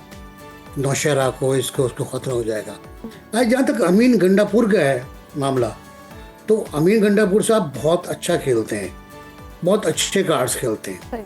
उनके पास कई बहुत खूबसूरत कार्ड भी होते हैं, बददुमा कार्ड भी होते हैं। ये तो बहुत अच्छा कार्ड इस्तेमाल किया इन्होंने। लेकिन अलमिया क्या हुआ इसके साथ, 15 मिनट के बाद PTI के असद कैसर ने ये ऐलान कर दिया कि ये PTI की पॉलिसी नहीं है। ये अमीन गंडापुर ने अपनी ज़ाती बात की है। उसके बाद PTI सिंध ने ऐलान किया कि इमरान खान बतौर वजीर आज़म इसकी मुखालफत कर चुके हैं, और बतौर चेयरमैन PTI मंशूर में इसकी मुखालफत है। तो ये तो सब तय हो गया कि सब पार्टियां, तमाम पार्टियां एक्सक्लूडिंग जमात इस्लामी इसके खिलाफ हैं और ये नहीं बनेगा। लेकिन जो आपने एक बात कही, दूसरे और बहुत तरीके हैं। स्मॉल डैम्स हैं, थर में बन रहा है, अब में बन रहा है, पंजाब में बड़ा प्रोजेक्ट है एक स्मॉल डैम्स का। वो इसलिए बन रहा है ना कि बड़े डैम बनना इसलिए मुश्किल है कि $1 ट्रिलियन का खर्चा आएगा और 10 से 12 साल लगेंगे। हमें फौरी तौर पर अपने लिए कोई रेस्क्यू का रास्ता तलाश करना है। जो मौसमियाती तब्दीली है वो अब आपके यहाँ 300 से 400 मिलीमीटर पानी बरसा रही है, इसका मतलब है खौफनाक तबाही है। बिल्कुल जी, जो जिस तरह से क्लाइमेट चेंज जितनी तेजी से अपने असरात दिखा रहा है, तो बाकी नासिर साहब इतना वक्त नहीं है कि 10-15 साल वेट किया जाए बड़े डैम का, छोटे डैमों को तरजीह देनी चाहिए। सर, गंडापुर के बयान के बाद हुकूमती शख्सियात की जानिब से मुसलसल कालाबाग डैम की तामीर के हवाले से बयानात सामने आ रहे हैं। पंजाब हुकूमत भी इत्तफाक कर रही है उनके साथ, और वजह क्या है कि मुस्लिम लीग नून इस पर लीड नहीं करना चाहती, लेकिन हिमायत जरूर कर रही है गंडापुर के बयान की। नहीं, मुस्लिम लीग इसको लीड करे ना, जुलूस निकाले, जलसे करे जी, पार्टी पॉलिसी सामने लेकर आए, प्राइम मिनिस्टर इस पर बयान दें, दूसरे हजरात बयान दें, तो शायद बात बने। लेकिन फिर भी मसला हल नहीं होगा। ये उनको भी पता है। नासिर साहब, बेशक मसला हल नहीं होगा, लेकिन हमारे हुक्मरान देखें, हम अगर माजी में भी देखें, डैम्स बनाने की बात हुई और वो रफा दफा हो गई, और अब भी हम देख रहे हैं कि कोई भी नाखुशगवार वाकया पेश आता है तो सारे मुतहरिक होते हैं। और जिस तरह हम देख रहे हैं, ये सूरत हाल तो अब एक पाकिस्तान का बहुत बड़ा मसला है। क्लाइमेट चेंज की बात कर लेते हैं, इस पर जी बहुत सेमिनार्स भी हो जाते हैं, अवेयरनेस भी फैलाई जाएगी, लेकिन हिकमत अमली कोई वाज़ेह तौर पर नजर नहीं आ रही। तो पाकिस्तान का मुस्तकबिल तो खतरे में है। इस मामले में भी अगर सारे हुक्मरान बैठते नहीं है, दूसरी जानिब से हम देख रहे हैं पीपल्स पार्टी भी इख्तिलाफ कर रही है, NP भी इख्तिलाफ कर रही है, JJY भी इख्तिलाफ कर रही है, तो बिल आखिर कोई एक पेज पर आएगा फिर कैसे? अच्छा, ये बहुत आसान सी बात है, बहुत तवील बात करूँ, छोटा कर दूं। इस वक्त पाकिस्तान में 3 डैम बन रहे हैं, 3 बड़े डैम बन रहे हैं। भाषा है, दासू है, मेमंद है। दासू पे तो बड़ी कुर्बानियां दी हैं। दासू की तो बुनियाद में चाइनीज इंजीनियर्स का, पाकिस्तानियों का खून शामिल है। मेमंद है, भाषा है, ये सब डैम बन रहे हैं, बड़े डैम है ये, और ज़्यादातर केपी में है। अब स्मॉल डैम की जो बात की मैंने आपसे, ये एक इंटरनेशनली रिकॉग्नाइज्ड फार्मूला है। कितने मुल्कों जहाँ डैम ही नहीं है, और ये कहा जाता है कि बड़े डैम सैलाब को जन्म देते हैं। अब देखें ना, अब तरबेला माशाल्लाह इतना बड़ा डैम है हमारा, कितनी बार भरा, कितनी बार खाली हुआ, उसने भी कंट्रीब्यूट किया ना फ्लड में। तो फ्लड वाटर चल रहा है, उस पर उसने कंट्रीब्यूट किया। ऐसे इंडिया में हुआ। इंडिया में 5000 डैम है और 463 एक्टिव डैम है, और उनसे भी सैलाब काबू में नहीं आता, खतरनाक सैलाब आते हैं उनके यहाँ। तो ये मसला नहीं, मसला है पानी को प्रिजर्व करना, पानी को महफूज करना, और हाइड्रो पावर के जरिए पावर जनरेट करना। तो रन ऑफ द रिवर पे तो हम कर सकते हैं बहुत आराम से, जैसा कई इलाकों में है, इंडिया में भी, पाकिस्तान में भी ये हो रहा है। नीलम झेलम प्रोजेक्ट हमारा, उसको आप देखें, हमें प्राउड होना चाहिए भाषा पे, दासू पे, मेमंद पे और नीलम झेलम पर, कि ये हमने शुरू कर दिए। इन पर बड़े इख्तलाफात थे, ये शुरू हो गए, और जब ये बन जाएंगे तो आप देखिएगा 2030, 2028 इसमें ये तैयार हो जाएंगे। मुमकिन 2032 भी लग जाए किसी एक प्रोजेक्ट को, लेकिन 15 साल नहीं लगेंगे। इसके साथ साथ 80 डैम पंजाब में प्लान है, छोटे 80 डैम। अगर वो सीरियस होते बड़े डैम में, तो 80 छोटे डैम और रिजर्वायर और पानी जखीरा करने की जगह को प्लान में लेके नहीं आते, उस पर प्लानिंग नहीं हो रही होती। फेडरल गवर्नमेंट छोटे डैम की प्लानिंग नहीं कर रही होती। छोटे डैम से मुराद हब डैम टाइप का डैम होता है, छोटा सा, तो कराची से बाहर है, बलूचिस्तान में। कराची को अर्बन वाटर फराहम करता है, बलूचिस्तान को इरिगेशन वाटर फराहम करता है। उसकी क्लास ये है। तो छोटे डैम बन सकते हैं, रिजर्वायर बन सकते हैं, थर में बिल्कुल छोटे डैम जो है वो तामीर किए जा सकते हैं। नासिर साहब, इंडिया की आपने बात की, तो भारत 2 टोक अल्फाज में ये कह रहा है कि वो पानी को पाकिस्तान के खिलाफ बतौर हथियार इस्तेमाल करेगा, यानी जब चाहेगा पानी छोड़ेगा और जब मर्जी बंद करेगा। पाकिस्तान को इससे निपटने के लिए क्या करना चाहिए आपकी नज़र में? हाँ बिल्कुल, अच्छा, बहुत सर। इंडिया ने कहा एक जुमला, आपसे शायद आप तक पहुंचा हो, हम सूखा भी मारेंगे गीला भी मारेंगे जी। ये जुमला उनके टीवी पे चल रहा है आजकल। उनके ख्याल में उन्होंने बड़ा कारनामा किया है। देखिए, अगर हिंदुस्तान अपने डैम भर देता है, और डैम जैसे माधो डैम है, ख्याल रखिएगा, मैं मिसाल रखता हूँ अपने पास, माधो डैम के 4 गेट टूट गए। माधो डैम को उन्होंने रोकने की कोशिश की, पानी गेट नहीं खोल रहे थे, वो चारों गेट टूट गए, पानी बह के पाकिस्तान आ गया। सराल डैम है, सराल डैम को उन्होंने खोला क्योंकि पानी ओवरफ्लो हो रहा था। अगर वो गेट ना खोलें तो उनके अपने शहर डूब जाएं। सही। उनके पास 2-3 रास्ते हैं, राजस्थान से कनाल जा रही है, उस पर पानी डाइवर्ट करते, वो नहीं हो सका उनसे ना, वो नाकाम हो गए। उनके अपने शहरों को खतरा हो गया। चुनांचे ये कराला में ही सूरत हाल हुई। कराला में डैम एक ब्रेक होता है और 2 सूबों में बड़ा झगड़ा हो जाता है आपस में पानी की तकसीम के मसले पर। तो मेरा ख्याल है इंडिया भी सेफ नहीं है। इसी तरह नेदरलैंड ने एक एक्सपेरिमेंट किया है स्मॉल डैम का और नहरों का, पानी की फराहमी के लिए कुएं बनते हैं। एक डैम बनाते हैं, उसके बाद कुआं बनता है, कुआं में पानी जाता है, पानी से वो नहरों में जाता है खेतों के लिए और पानी पीने के लिए। तो ये बेतहाशा अगर आप नासिर साहब, जैसे कि आपने कहा कि इंडिया भी सेफ नहीं है और फिर मुज़ाकरात की बात होती है। अगर पाक भारत मुज़ाकरात की बात करें तो पाकिस्तान ने अब चीन को भी दावत दी है कि वो अपनी सरबराही में जामे मुज़ाकरात करवाए। तो क्या चीन पाकिस्तान और भारत के दरमियान कुछ सुलह सफाई करवा सकता है, इस मामले में एक मेज़ पर ला सकता है, पानी के मामले पर स्पेशली? और अगर चीन ब्रह्मपुत्र डैम के हवाले से कोई एक्शन ले लेता तो फिर भारत पर क्या असरात हो? नहीं, चीन तो एक्शन ले चुका है। जी। चीन तो वहाँ पर डैम बना रहा है जी, ब्रह्मपुत्र के ऊपर। उनका जो अपना नाम है उसमें, उसके मुताबिक वहाँ डैम बनता है। पानी रोकने की दुनिया का सबसे बड़ा रिजर्वायर बना रहे हैं वो, रन ऑफ द रिवर बना रहे हैं। बहुत बड़ा रिजर्वायर है और बहुत परेशान है हिंदुस्तान उस पर। तो वो तो आज हमारे मामले से पहले वो काम शुरू हो चुका था। जहाँ ताल्लुक है मुज़ाकरात का, मेरा ख्याल है मोदी साहब अभी तक तैयार नहीं मुज़ाकरात के लिए। वो देखिए, जयशंकर हों या अजीत साहब हों या वज़ीर दिफा उनके, वो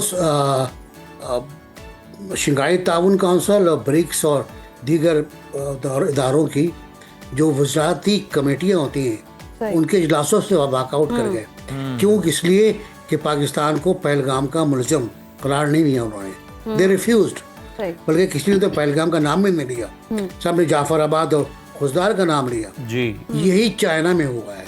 उन्होंने पहलगाम को भी कंडेम किया है और प्राइम मिनिस्टर ने भी किया है हमारे, और मोदी साहब ने भी नाम लिया है उसका। लेकिन ये कि उसके बाद जो ज्वाइंट कमेटी आया है, उसमें एक सप्लीमेंट्री होता है कौन कौन शरीक थे।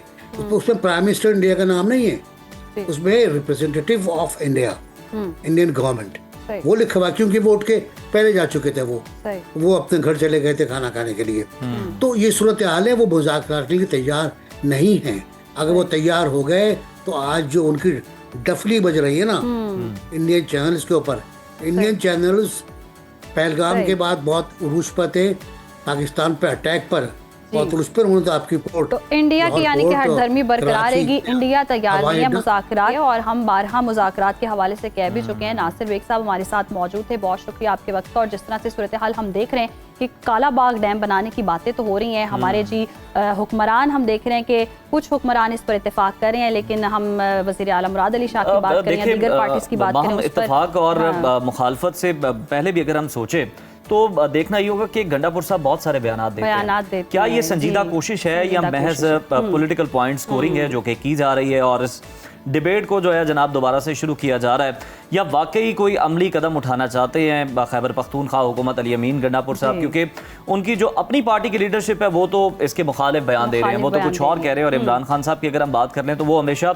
छोटे डैम्स की ज्यादा बात करते हैं, तो मुझे नहीं लगता कि इसमें कोई ज्यादा संजीदगी है और सियासी बयानबाजी। और दूसरी तरफ से हम भारत के मुज़ाकरात के हवाले से बात कर रहे थे, तो आई होप के भारत बिल आखिर मुज़ाकरात के लिए माने, क्योंकि हम तो पहले भी कह चुके हैं कि अगर पानी के हवाले से इस तरह की कोई हिकमत अमली भारत अपनाएगा तो वो हमारे लिए जंग तस्वुर की जाएगी, और हम दो टोक बयान दे चुके हैं और आज भी इसी पर कायम है। फिलहाल जी प्रोग्राम में यहाँ वक्त हुआ है ब्रेक का, उसके बाद दीगर मौज़ूआत पर भी बात करेंगे। वेलकम बैक टू सुनो पाकिस्तान वंस अगेन। नाज़रीन, वफाकी दारुल हुकूमत इस्लामाबाद में टिकटॉकर के साथ पेश आने वाले वाक़यात से तशवीश की लहर दौड़ गई है। चंद माह पहले की बात करें तो टिकटॉकर सना यूसुफ को उनके मद्दाह ने घर में घुसकर कत्ल कर दिया था, और अब उनकी करीबी दोस्त सामिया हिजाब को भी खौफनाक अंजाम की धमकियां मिल रही हैं। उन्हें अगवा करने और कत्ल करने की कोशिश की गई, जिससे सोशल मीडिया कम्युनिटी में खौफ व हरास फैल गया है। वाक़े का मुकदमा दर्ज होने के बाद पुलिस ने फौरी कार्रवाई करते हुए मुलजिम को गिरफ्तार किया। अदालत में पेशी के दौरान मुलजिम ने एतराफ़ जुर्म भी कर लिया है। और इसके साथ साथ जनाब ये वाक़या कब हुआ, कैसे पेश आया और मुकदमे में मज़ीद क्या पेशरफ्त हुई है, इस हवाले से इस्लामाबाद से सुनो न्यूज़ की नुमाइंदा निदा मुमताज़ ने मुतासरा टिकटॉकर सामिया हिजाब से खुसूसी गुफ्तगू भी की है। उनसे जान लेते हैं कि क्या बातचीत हुई है, ये वाक़या कैसे पेश आया और उनकी इस पर क्या राय है, क्या रद्द-ए-अमल। अस्सलाम वालेकुम, सुनो पाकिस्तान के साथ मैं हूं निदा मुमताज़। नाज़रीन, कुछ अर्सा कबल आपने देखा कि इस्लामाबाद में एक अफसोसनाक वाक़या पेश आया, जिसमें एक सोशल मीडिया इन्फ्लुएंसर सना यूसुफ को बुरी तरह से कत्ल कर दिया गया। और उसके बाद एक और हमारे पास एक सोशल मीडिया पे वीडियो जो है सर्कुलेट कर रही है एक सोशल मीडिया इन्फ्लुएंसर की, जिसमें उन्होंने इल्ज़ामात लगाए हैं कि एक हसन जाहिद नामी एक शख्स ने जो है उन्हें अगवा करने की कोशिश की है। जी बिल्कुल, मैं बात कर रही हूँ सामिया हिजाब की। आप लोग भी बड़े अच्छे तरीके से उन्हें जानते होंगे। हम उन्हीं से आज जानते हैं कि ये सारा वाक़या कैसे पेश आया, क्या हुआ। अब जो मुलजिम है वो तो फ़िलहाल पुलिस की कस्टडी में है, लेकिन हम सामिया से इस पूरे वाक़े की तफसील जानते हैं। सामिया, मुझे बताइएगा कि ये वाक़या कब पेश आया, और फिर आपकी सोशल मीडिया पे एक वीडियो भी वायरल है, और ये भी बताइएगा कि अभी क्या वो पुलिस कस्टडी में है। अच्छा, ये परसों की बात है, और माशाल्लाह 24 आवर्स के अंदर आईजी इस्लामाबाद ने और उनकी टीम ने मिलकर इसको पकड़ लिया है। वो पुलिस कस्टडी के अंदर है, और 5 दिन तो वो पुलिस के पास ही है, और उसके बाद दोबारा उसको कोर्ट में वो पेश किया जाएगा। तो सामिया, मुझे बताइएगा कि वाक़या कैसे पेश आया, और आपकी वीडियो भी सर्कुलेट कर रही है, उस दिन क्या हुआ था। ये मैंने तो सीसीटीवी फुटेज तो सब देख ही रहे हैं, उसके अंदर ये चीज़ साफ नज़र आ रही है। उन्होंने मुझसे रब्ता किया था because he proposed me with a gold ring और समथिंग। तो उसको लेने के लिए जब एक मामला ख़त्म हो जाता है तो वो कुछ लड़कों की आदत होती है कि वो किसी चीज़ का बहाना बनाते हैं मिलने के लिए। वो आए एक्चुअली इसी नीयत से थे, क्योंकि उनकी गाड़ी को जो नंबर प्लेट्स लगी हुई थी AMS 484, वो एक मेहरान कार की नंबर प्लेट्स थी। तो टोटल इस इरादे से आए थे कि मुझे यहाँ से लेकर जा सकें, पर पहले क्योंकि अगर रिंग चाहिए होती उन्होंने बहाना रिंग का किया था, तो वो ही लेकर जाते, मैं उनको दे रही थी।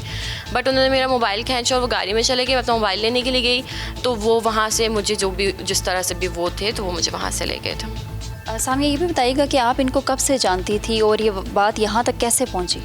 मैं इनको वैसे टोटल 6 मंथ से जानती हूँ। शुरू के 3 महीने तो वो जो लव बॉम्बिंग नहीं हो जाती है, मैं हर चीज़ मैं फ़िल्टर फ्री होती हूँ सोशल मीडिया पे, क्योंकि आप एक सोशल पर्सन हो तो आपकी लाइफ के बारे में सब जानते हैं, अच्छे इस बंदी की ज़िंदगी में अब क्या चल रहा है। तो वो व्हेन ही प्रपोज्ड मी, तो मैंने अपने सोशल मीडिया पे प्रॉपर एक स्टोरी लगाई थी कि अ गाय प्रपोज्ड मी, और अभी मैंने जवाब नहीं दिया, मैं तुम लोगों को बाद में बताऊँगी, and my people know, everyone knows. उसके बाद इनकी वालदा ने मुझसे कॉन्टैक्ट किया। मैंने कहा ठीक है, हम 5 से 6 साल लेंगे शादी में, तो हम फिर देख लेंगे। लेकिन वो जब सना वाला वाक़या हुआ तो मैंने हसन से थोड़ा सा वो रख लिया था, स्पेस रख लिया था, सिर्फ हसन से नहीं, अपने वैसे भी मेल फ्रेंड्स से, फीमेल फ्रेंड्स से, क्योंकि माँ भी डर गई थी बहुत सारे घरों की, और बच्चियाँ खुद भी बहुत सारी डर गई थी, तो मैं भी उन्हीं बच्चियों में से थी।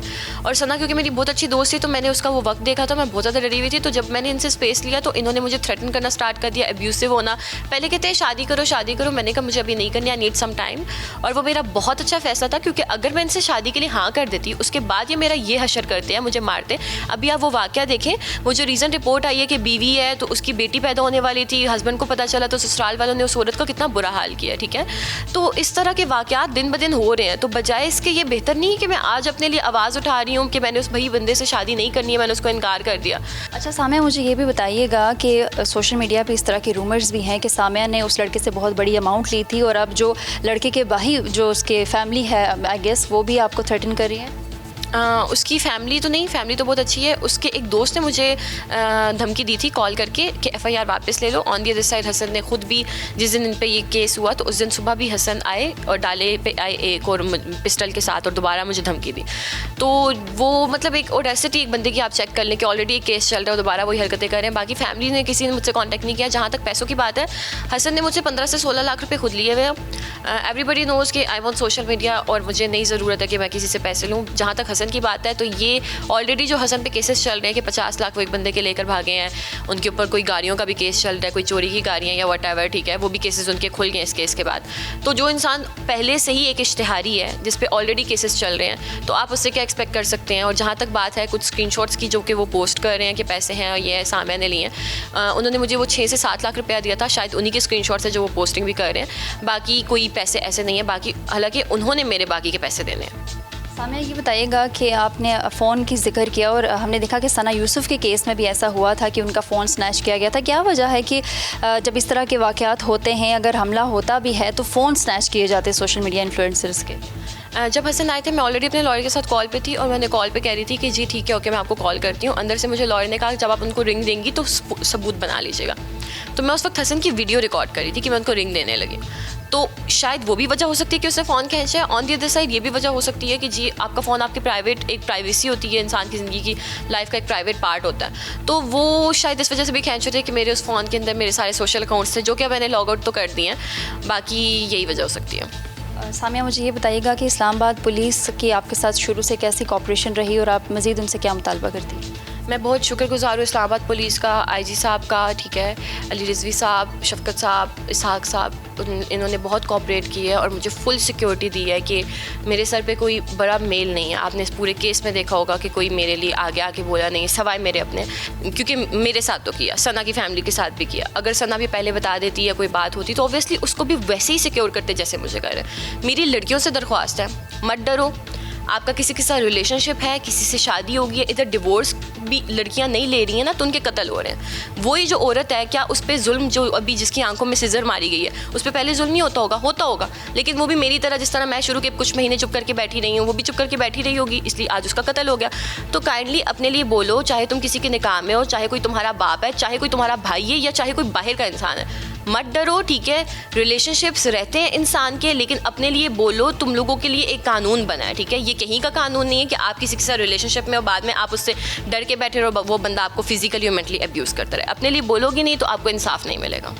जी बिल्कुल नाज़रीन, जैसा कि आपने सुना, सामिया ने सारी जो है कहानी बताई और उसी के साथ साथ इस्लामाबाद पुलिस के बारे में उन्होंने कहा कि बहुत कोऑपरेशन की थ्रू आउट, और इस वक्त भी इस्लामाबाद पुलिस के एहलकार यहाँ पे मौजूद हैं। सामिया को जो है सिक्योरिटी दी जा रही है और सामिया का यही कहना है कि किसी एक को इबरत का निशान बनाया जाए ताकि ख़वातीन जो है बाकी इस मुल्क में आज़ादी के साथ जी सकें और अपने गोल्स अचीव कर सकें। जी तो नाज़रीन, आपने मुलाहिज़ा किया कि सामिया हिजाब का इस हवाले से क्या बयान सामने आया है और वो क्या सोचती हैं, और यकीनन इस तरह के वाक़यात, किडनैपिंग के स्पेशली वाक़यात जो हैं वो काबिल मज़म्मत भी हैं। और ख़वातीन के हक़ के लिए अगर हम बात करें, और मैं अगर ये सिचुएशन देखूं तो यकीनन लड़कियों के लिए काफ़ी मसले हैं, लेकिन रिलेशनशिप्स होना वो भी एक महदूद रहकर रखना भी ज़रूरी है आज के दौर में। जिस तरह की हम देख रहे हैं सूरत हाल बनी हुई है, एक तरफ से हम ये चीज़ देख रहे हैं और दूसरी तरफ से कुछ ऐसी फुटेजेस भी सामने आ रही हैं जहाँ पर हम देख सकते हैं कि सामिया का उस लड़के के साथ जो थी अंडरस्टैंडिंग वो काफी अच्छी नजर आ रही है। लेन-देन था बाकायदा तौर पर,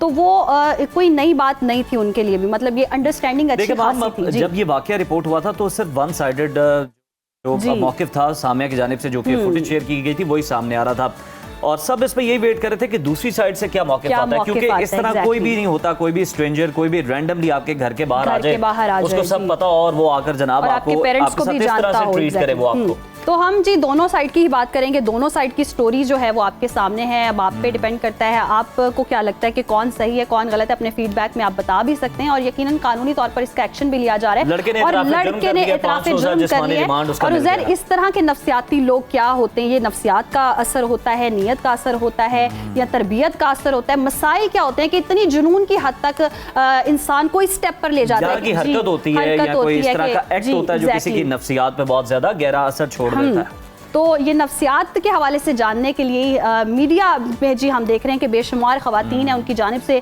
इस तरह के वाक़यात भी सामने आ रहे हैं। चंद माह पहले भी हम देख रहे हैं कि जून में इस्लामाबाद में ही सामिया हिजाब के अलावा उनकी जो दोस्त थी सना यूसुफ, आई थिंक उनका जो हम देख रहे थे कि कत्ल किया गया था। तो इस तरह के वाक़यात बढ़ते चले जा रहे हैं, और मोहब्बत में, प्यार में, रिलेशनशिप्स में इतना जुनून की हद तक हद ही पार कर देना ये यकीनन एक संगीन मसला है। हमारे साथ मौजूद हैं साइकेट्रिस्ट डॉक्टर उस्सामा साहब। सर, बहुत शुक्रिया आपके वक्त का। वेलकम टू सुनो पाकिस्तान। और जिस तरह की सूरत हाल हम देख रहे हैं, जिस तरह के वाकयात का हम जिक्र कर रहे हैं, रिलेशनशिप्स में, मोहब्बत में, प्यार में, जिस तरह के भी ताल्लुकात में ये जो जुनून की हद तक लोग हदें पार कर देते हैं, ये क्या साइकी होती है, क्या जहनी मसाइल होते हैं, इनकी वजूहात क्या होती है? जी थैंक यू सो मच। मेरे शहर में ये वाक़या हुआ है, आप लोग तो लाहौर में बैठे हैं, मैं इस्लामाबाद में हूँ। हम जो पहले भी बात करते हैं ना टीनेजर्स की तरबियत की, अभी हमने पहले जब मोबाइल फ़ोन की भी बात की थी, हमने कहा था टिकटॉक को ना एक्सेप्ट कर लें, एक्सेप्ट करके फिर लोगों की तरबियत भी शुरू करें। अभी होता क्या है कि जो भी हमारी बच्चियां हैं, बच्चे हैं जो टिकटॉक यूज़ करते हैं, वीडियोस बनाते हैं, उनकी पर्सनैलिटी में हिस्ट्रियोनिक ट्रेट्स होते हैं, ड्रामा होता है जिसको वो यूटिलाइज करते हैं, कंटेंट बनाते हैं, लोगों को अम्यूज़ करते हैं, पैसे कमाते हैं। लेकिन फिर जाहिर है उनको अपनी बाउंड्रीज बहुत सी दफ़ा नहीं पता होती हैं, और उस ड्रामाई उसमें जब लोग उनको रीइंफोर्स करते हैं, लाइक्स भेजते हैं, हार्ट्स भेजते हैं, उनकी तारीफ़ें करते हैं, तो वो ट्रेट और पक्का होता है। फिर वहाँ उनको बाउंड्री सेटिंग नहीं आती। फिर वो अपने जिस तरह इन्होंने किया, अभी इन मोहतरमा ने फरमाया कि जी मेरा सब कुछ ओपन है। देखिए दुनिया के हर रिलेशनशिप में, हर यूज़ में कुछ बाउंड्रीज होती हैं। तो बाउंड्री सेटिंग रिलेशनशिप में पहले दिन से, जब आपको एक आपके फ़ैन ने प्रपोज किया, फिर आपने उसको सोशल मीडिया पे पोस्ट भी किया, तो जाहिर है वो भी बहुत रीइंफोर्स हुआ। साइकोपैथ्स होते हैं ना। और फिर ये भी समझ लें कि इसकी एक तारीख है। अभी चूंकि हमारे स्टार्स टिकटॉकर्स होते हैं, आज से दहाइयाँ पहले मार्लिन मनरो के को भी लोग स्टॉक करते थे, नरगिस साहिबा के भी मशहूर था, लोग मीना कुमारी के, मधुबाला के लोग घरों के बाहर पता नहीं कितने कितने दिन खड़े रहते थे, अपनी कलाइयाँ काट लेते थे। तो ये नई चीज़ नहीं है, ये पुरानी है। तो जब इनकी वैलिडेशन होती है, इनके हिस्ट्रियोनिक ट्रेट्स, इनका ड्रामा रीइंफोर्स होता है, उसमें खाद डाली जाती है, नर्चर किया जाता है, फिर इनको बाउंड्री सेटिंग भूल जाती है जो हमारे टिकटॉकर्स हैं, और होते भी ये यंगस्टर्स हैं, तो वहाँ इनको बाउंड्री सेटिंग करनी चाहिए। फिर ऑपोजिट साइड पे क्या आता है, उनको ये महसूस होना शुरू हो जाता है कि ये सब कुछ हमारे लिए हो रहा है, कि ये अब जो भी वीडियोस पोस्ट कर रही है, जो भी अच्छी बात कर रही है, हमारे लिए है। वो उसको बड़ा पर्सनल, वो होते हैं एंटी सोशल पर्सनैलिटी वाले साइकोपैथ, जिनके इमोशंस नहीं होते, वो हर चीज़ को अपने ऊपर ले जाते हैं। फिर हमने बहुत सी दफ़ा जिक्र किया जब ड्रग्स आती हैं, याद रखें कि रेड फ्लैग, अगर आप किसी से रिलेशनशिप में जा रहे हैं, चाहे वो आपका फ़ैन है जो आपकी हर वीडियो पे कमेंट करता है, लेकिन अगर वो ड्रग्स यूज़ करता है, वो अल्कोहल यूज़ करता है, फिर उसके बिहेवियर के एरेटिक होने का इम्कान बहुत ज़्यादा है। फिर इसमें रिस्क आ जाता है। जब कोई पहली रिस्क की बात करता है ना कि जी मैं तुम्हें उठा के ले जाऊंगा, मैं तुम्हारे लिए अपनी जान दे दूंगा, मैं तुम्हारे किसी और आशिक की जान ले लूंगा, इन जुमलों को नॉन सीरियस ना लें। उसी टाइम पे बाउंड्री सेट करें और लॉ इन्फोर्समेंट एजेंसीज को बताएं। अच्छा डॉक्टर साहब, जरा इस पर भी कमेंट कीजिएगा कि क्या इस तरह के केसेस में, बिल्कुल आप एनालाइज कर रहे हैं, आपके शहर के ये वाकयात हैं जो दो पेश आए बड़े, इनको अगर देखा जाए तो क्या पहले से कोई इस तरह का नफ्सियाती मसला उनके अंदर चल रहा होता है, या फिर कोई जब इस तरह का इंसिडेंट हो जाता है, या फिर जब उन्हें उकसाया जाता है तो वो फिर इस तरह का एक्ट करने पर मजबूर हो जाते हैं? अच्छा, ये समझ लें कि इन दोनों पार्टियों को, चाहे वो जो टिकटॉक बना रही हैं, चाहे वो जो उन पे हमला कर रहा है, दोनों पार्टियों को कोई हार्डकोर नफ्सियाती बीमारी नहीं है। सही। ये इनके पर्सनालिटी ट्रेट्स हैं, इनकी शख्सियत ऐसी है। एक को अटेंशन चाहिए, जो वो उसके लिए वीडियोस बना रही है, और जो भी उसमें कमेंट कर रहा है उसको वो और तवज्जो दे रही है। दूसरे को वो लड़की चाहिए, हर हाल में उस पर कब्जा करना है, उसके एंटी सोशल ट्रेट्स हैं, जो चीज़ उसको पसंद आ गई है उसने अपने कब्जे में लेना है। तो जहां तक ये चीज़ अच्छी चल रही होती है, वहां तक तो दोनों के ट्रेट्स हो रहे होते हैं फुल। लेकिन उसामा साहब, ये बिल्कुल सही दुरुस्त फरमाया आपने। आजकल तो हर चीज कोलैबोरेशन की बेस पर चल रही है। जिस तरह से हम सोशल मीडिया देख रहे हैं, ये तो रिलेशंस को और कॉम्प्लिकेटेड बनाता जा रहा है। कपल गोल्स हो गए, ये हो गया, मटेरियलिस्टिक अप्रोच हो गई, मेरे लिए बर्थडेज करें, फलां करें, ये करें, वो सब चीजों की तशहीर बहुत जरूरी हो गई है, जिसकी वजह से इतना ज्यादा कॉम्प्लिकेटेड होता जा रहा है ये समझना कि आखिर में रिलेशंस चलने कैसे चाहिए, होने कैसे चाहिए, और दो लोगों को बिहेव कैसे करना चाहिए, ये कितना जहनी तौर पर हमें मुतासिर कर रहा है।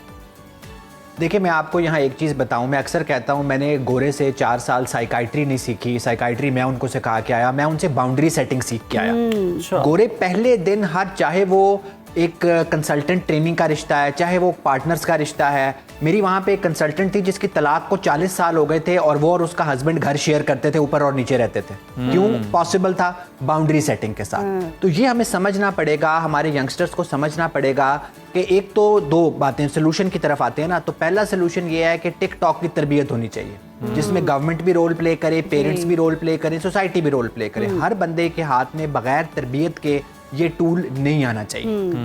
दूसरी बात ये है कि यंगस्टर्स को बाउंड्री सेटिंग सिखाएं। ठीक है कि आपने जब रिलेशनशिप में जा रहे हैं बाउंड्री सेटिंग क्या है, फैन के साथ बाउंड्री सेटिंग क्या है, माँ बाप के साथ बाउंड्री सेटिंग क्या है। कोई भी रिश्ता बगैर बाउंड्रीज के आपको तंग करेगा। दूसरा, यंगस्टर्स को ये बताएं कि रिलेशनशिप में पहले दिन से रेड फ्लैग्स आइडेंटिफाई करें और अगर वो मौजूद हैं तो छोड़ दें। अगर आपका पार्टनर ड्रग्स यूज करता है, अल्कोहल यूज करता है, ओवर पोजेसिव है, आपको बताता है कि जी तुमने मेरी इजाजत के बगैर घर से भी कदम नहीं निकालना, तो फिर प्रॉब्लम आएगा। सही। तो ये इतनी सिंपल बात नहीं है। और जब रिस्क आता है, और बड़ी इन्होंने इस्लामाबाद पुलिस की तारीफ की, उससे हम लोगों की मेंटल हेल्थ बेहतर हुई कि हमने बहुत सिक्योर महसूस किया कि एटलीस्ट हम ऐसे शहर में हैं जहाँ पे पुलिस काम कर रही है। पुलिस किसी वाकये पे तो काम कर रही है, लेकिन आप फ्लैग्स की बात कर रहे थे, रेड फ्लैग, ग्रीन फ्लैग, कोई ग्रे फ्लैग वाले के लिए भी कोई बता दें कि ऐसी ऑप्शंस भी होती हैं। देखिए, ये बात याद रखें, इन बच्चों को हम यही इनकी तरबियत करते हैं कि जिंदगी शेड्स ऑफ ग्रे से चलती है। ये आ जाते हैं ब्लैक एंड व्हाइट पे कि अगर आपकी दोस्ती है, रिलेशनशिप है, तो हर वक्त एक दूसरे के सर पे सवार रहना है, और अगर रिलेशनशिप खत्म करना है तो बंदूक लेके पहुंच जाना है। ठीक है, जिंदगी इन दोनों के दरमियान में चलती है, हाँ और ना के दरमियान में चलती है। तो बच्चों की तरबियत करते हुए शेड्स ऑफ ग्रे कि आपको ये लड़की नहीं भी मिलेगी तो भी जिंदगी आगे चलेगी। आपके वीडियो पे बहुत सारे फैंस कमेंट नहीं भी करेंगे तो भी आप वीडियोस बनाते रहेंगे। बिल्कुल डॉक्टर साहब, आपने बड़े बेहतरीन अंदाज में लास्टली इस टॉपिक को समअप किया, और बिल्कुल इंतहाओं को जो है वो नहीं छूना चाहिए हमारे नौजवानों को। टिकटॉक पर मौजूद हैं और किसी भी रिलेशनशिप में किसी के साथ भी डॉक्टर उसामा साहब इस मामले पर अपनी माहिराना राय दे रहे थे कि किस तरह से तरबियत की जानी चाहिए, किस तरह बचना चाहिए। मोहब्बत में इंतहा का दावा करे तो फिर यकीन कैसे करना चाहिए? आप फालतू मैंने कहा आप थोड़े से एक्सपर्ट हैं इस मामले में। इस मामले पे सारे एक्सपर्ट होते हैं, सारे सीखे सिखाए होते हैं, किसी को सिखाने की बस हम फिर मोहब्बत में ना है अभी तक। इज्तनाब करें जी, बेहतर जी, इज्तनाब करें और लोगों से मोहब्बत करें, खल्के खुदा से मोहब्बत करें जनाब, इर्द गिर्द के लोगों से मोहब्बत करें, आप माहौल से मोहब्बत करें, उसके बचाने की कोशिश करें, लेकिन इतनी जुनून की हद तक ना करें कि हद ही पार कर दें। ऑन अ सीरियस नोट, ये बहुत ही सीरियस इशू है और ये किडनैपिंग तक जाना, कत्लो गारत तक जाना बहुत ही डेंजरस मामले। अपने आप को महफूज रखें। फिलहाल प्रोग्राम में यहाँ वक्त हुआ ब्रेक का, हमारे साथ रखिए। Welcome back. गुज़श्ता दिनों दरिया रावी में आने वाले सैलाब ने अतराफ की रिहायशी आबादियों को शदीद मुतासिर किया। कई घर पानी में डूब गए और लोग अपनी हालत ज़ार सोशल मीडिया पर वीडियोस के जरिए दुनिया को दिखाते रहे, मगर इन मुश्किल हालात के बीच सारिफीन ने सूरत हाल को हल्के फुल्के अंदाज में बयान करने के लिए मारूफ गुलकार सज्जाद अली के मकबूल गाने रावी को मौजूए गुफ्तगू बना लिया। और यहाँ से अंदाजा लगाएं कि हमारी आवाम किसी चीज़ को सीरियस नहीं लेते।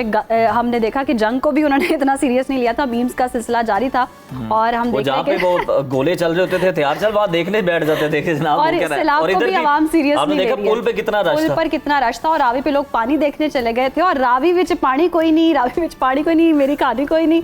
ये कहानी से बहुत आगे दिलचस्प तबसरे होना शुरू हो गए सोशल मीडिया पर और बिल आखिर सारिफीन अब तबसरे भी कर रहे हैं कि आपने गाने गा गा करना पानी ले ही आए, बिल आखिर जो पानी है वो बेडरूम्स तक आ चुका है। हाँ बिल्कुल जी, सज्जाद अली को मेंशन कर रहे हैं और कुछ ने मज़ाहिया अंदाज अपनाते हुए कहा कि ये गाना तो 2025 में ज़्यादा मकबूल हुआ है, जबकि एक सारिफ ने तो यहाँ पर जुमला ये लिखा कि आखिरकार रावी विच पानी आ गया, अब तो सुकून है। इसी दौरान एक पैरोडी वर्जन भी जुबान ज़द-ए-आम हुआ इस गाने का, जो कि सोशल मीडिया सारिफीन के लिए हंसी और तफरीह का सबब बन गया, मगर इस पर तंज और मज़ाक के नए तरीके के साथ। तो आइए मिलकर सुनते हैं। रावी विच पानी बहुत तेरे कोल जाना मौत, जे यारा पीछे लग जाओगे ते रावी विच वग जाओगे। मैं बैठा ही सोचना वा के गड्डी सजे हथ मोड़ ला और रावी विच पानी बहुत। रावी में जो बेतहाशा पानी आया उसकी संगीनी को कम करने के लिए हमारे सुरीले भाई साहब ने जो है वो सज्जाद अली साहब के गाने के साथ छेड़छाड़ की है के माहौल को और कम किया, थोड़ा सा मामले की संगीनी को कम किया हल्के फुल्के अंदाज में, और लोगों ने इनकी बात का माइंड भी नहीं किया, एंजॉय इसलिए किया कि सुरीले बहुत थे। और लेकिन दूसरी तरफ नो डाउट हमारे वो हीरो हैं जो बहुत खूबसूरत गुलकार हैं, वो जो है वो मेरा बड़ा पसंदीदा है। और आपको याद होगा दिलजीत ने भी रिसेंटली शेयर किया था, उस पे वीडियो बनाई थी।